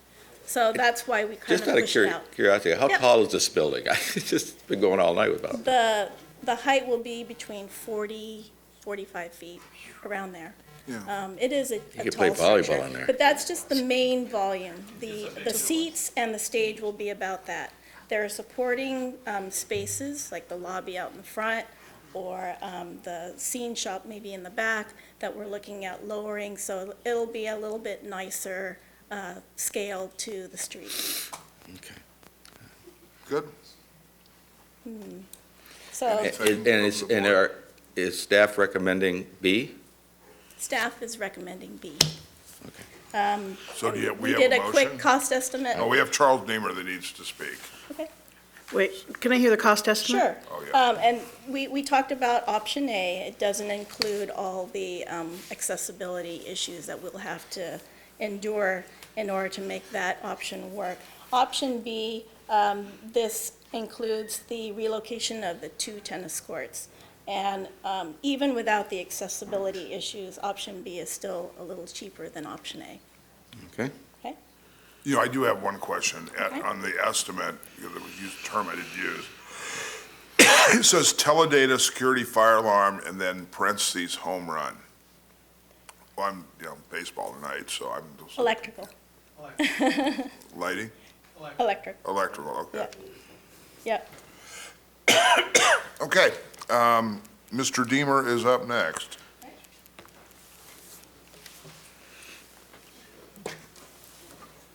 Having attended West Side, that empty spot there was always kind of funny that there was no buildings out there. Now I see why, because it's supposed to be an auditorium. So the first question is, the 3 auditoriums going to be the same size as far as seating capacity, as close as you can fitting into the It'll be 500 seats. It'll be 500 seats, so Yes, that's about the size of the Armstrong. Armstrong, okay. It will not be as elaborate, I will say it, they will Well, let's not. go the other way around. In comparison to the size of the Torrance High, That's 900. 900, so these are all going to be 2/3 the size or less. Yeah. 600 is too. You're the accountant, so you have to tell me. Yeah, well, I mean, it'd be less than 2/3, so, but they will be the same size, so some savings in design by multiple buildings are the same, again, with the facades. Now, on the West High, the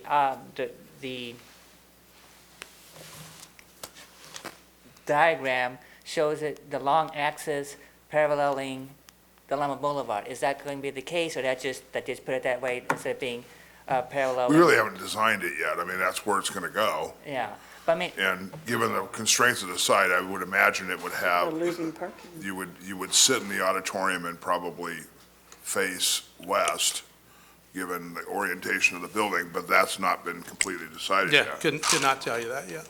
all they're saying is that if there was room, it seems to me that on that one, it would be paralleling to Victor, you would have more room for parking behind there on that access road into the music buildings. Well, I would think that most of the parking would be across the street where it is for most school facilities. Yeah, but There's that little tiny parking lot That little that's par- up. but if you Which look at that, the length of that, you could put in probably 40 or 50 more spaces, if you could put in the double lane. The architect will come up with that, Charles. Okay. We're just picking a location right now. Yeah, the other thing is that, and when they say entrance, what do they mean? That the iconic entrance, I mean, because coming from Del Amo Boulevard, that building is just going to be a building. It's not going to be anything. I don't think we've decided whether it's going to, the entrance is going to be off Del Amo or. No, Victor I at this meant point. is that in the design here, it said, oh shoot, I didn't bring mine with me. Here it is. It says, creates iconic school entry point. Yeah, And so. that's why we have architects. She'll come up and explain this. Yeah, Okay, so we're talking about West High School. yes. And in order off of Del Amo Boulevard, to get to the high school, it's pretty far from Del Amo. So if you put a building right there on the corner, that will show a presence of the school right off of Del Amo. That's all I was trying to point out. Oh, Instead of having to come down, and I forget what the street was called, Victor, thank you. Yeah. Well, I mean, is that for the 50 years that the school's been there, you've had the football field there, you had the light poles up there, so you always knew that there was a school there when you come Okay, down. well, this is more design. We're just citing tonight, Yeah. Charles. We'll have Yeah. that discussion when we get to the design part. And these 3 auditoriums, how much activity would you anticipate them having annually? I don't think we've gotten that far until we get them built. Well, let's designed. go to the question, since we do have an auditorium at Torrance High, how often is that used during the school year? Approximately. I don't have a clue. What depends, do you mean school activities or other people renting it out? Well, both. How many school activities and how many other activities? Roughly. I don't know that we quantify how many school activities are there because it covers instrumental music, vocal music, dance, theater. Graduations, things, I mean, I went there a lot when my kid was in band. Yeah, so it covers all those areas. As far as the number of times it's rented out, I have no idea what that would be. So it's probably used at least once every week, when you Let's average it out hope. for the year. Oh, yeah, at least. Let's hope. Yeah. We're spending a lot of money on this. I Yeah, hope it that's gets what my used more than concern that. was, is that we're building these buildings and how, if they It'll would be. get used. Oh, it'll get used. Trust me, there's so many. Because we got middle schools, elementary schools that will use it. This will be kind of a hub facility for Oh, okay, so all the you, music programs, all the fine arts programs. so you're going the direction that each high school is going to be like each of a small city, because population of each of our high schools is similar to Manhattan Beach, Well, as far as Well, I mean, activities. And again, this is way off topic and it's getting Yeah. late, Charles, and, we're probably up to our Yeah. 3 minutes. I'm just saying, yeah, but just. Ideally, what we want this to be is, elementary schools, the middle schools are able to use the high school facilities. Obviously, there'll be new facilities at the middle schools, like the way of gyms and science rooms. But for the big stuff, you go to the high school. And that's the way it's always been, and it's the way when you and I went to school. Yeah. So that's kind of where we're at. So you have a problem with the location A? Oh, no. Okay, then No, we'll it's just, probably- it's just the orientation with with the streets, that's Well, something. then we'll deal with that in the design part. Okay, that's wanted to bring it up, so when you're looking at it. Okay, good. Thank Okay. you. Right. Thanks. I actually do have some questions Good about shoot. North. Sorry. So for location B, the adjacent building is how tall? That's on campus there, That's a 2-story building. right? Yep, So, Tall one, though. tall. It's a It'll tall be- one. Well, it is. it'll It's- be similar to the similar in theater. height, so it would kind of fit in. Yeah. On the other side, in location A, it's also a Two-story two-story building. classroom building, so it would Correct. be similarly Correct. fitting into the, but we don't have a sense of what the entire cost of putting it in A location versus B location would be. No, I haven't been able to really review, if we do relocate those portables, I haven't really reviewed what it would take in order to do that. We also can't get a feel excuse for me, how just- big of an issue it is with the Yeah, excuse DSA me approval just a already second. having been done. Yeah, see, I think the problem is not only the cost there, Yeah. but it's going back to the Edison folks who have a complete site plan, and now to encroach on that school by saying, but we want North High School to do this on your campus. And oh, by the way, you're going to need to move all of those things. But you indicated that they thought this might be a possibility, Dr. Mannon, didn't you? You said you had talked with them about other things coming up and potentially not being able to do the plan? No, what we talked to them about was the science lab and where the science lab was going to go. See, we knew by the time that we had finished planning, or about finished planning at Edison, that the science labs would, in fact, be on the campus. So we talked about where are you going to put your science lab? Because remember now, elementary sites have two things. They have their music art room, and for those who haven't been done yet, now you've got a science lab. So they're actually putting two more buildings on that campus. Okay, then my final question actually is, I believe when originally those portables were put in there, that was not Edison property, that encroached on North to begin with, when they did move those in. Phil's saying yes. Yeah, and I'm sure that probably could be true, Yeah. but, you know, it's what it is now. And- Right. So taking it back might be justice at this stage of the Well, game. it could be, except, you know. Well, no, I didn't mean it that way, but I mean, Sounds awfully it's terrible. it's North Go property. down there with a gun and just. Well, it's North property. Justice. But now we have to You go big back star. to them again. But we're No, a I mean- family. And if we do relocate the portables, it would still have to be on North property. Right. So, and I don't even know if that's even doable yet. Yeah.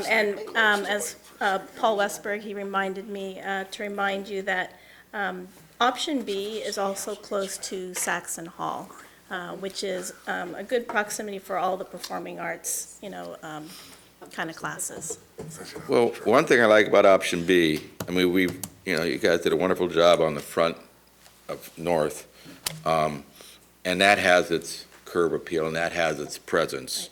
And you come up, here in Yukon, and now we'll have a presence there, so you'll get hit on And- both sides. And option A is hiding behind. It's hiding behind a parking. parking lot there, Right. yeah. Okay.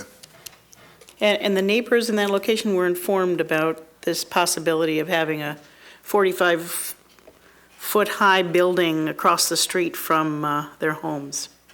They were noticed about the meeting tonight. I could not tell you that they were noticed that it was 45 feet or 40 feet, but all the neighbors through Dr. Stabler's office, we followed our normal procedure.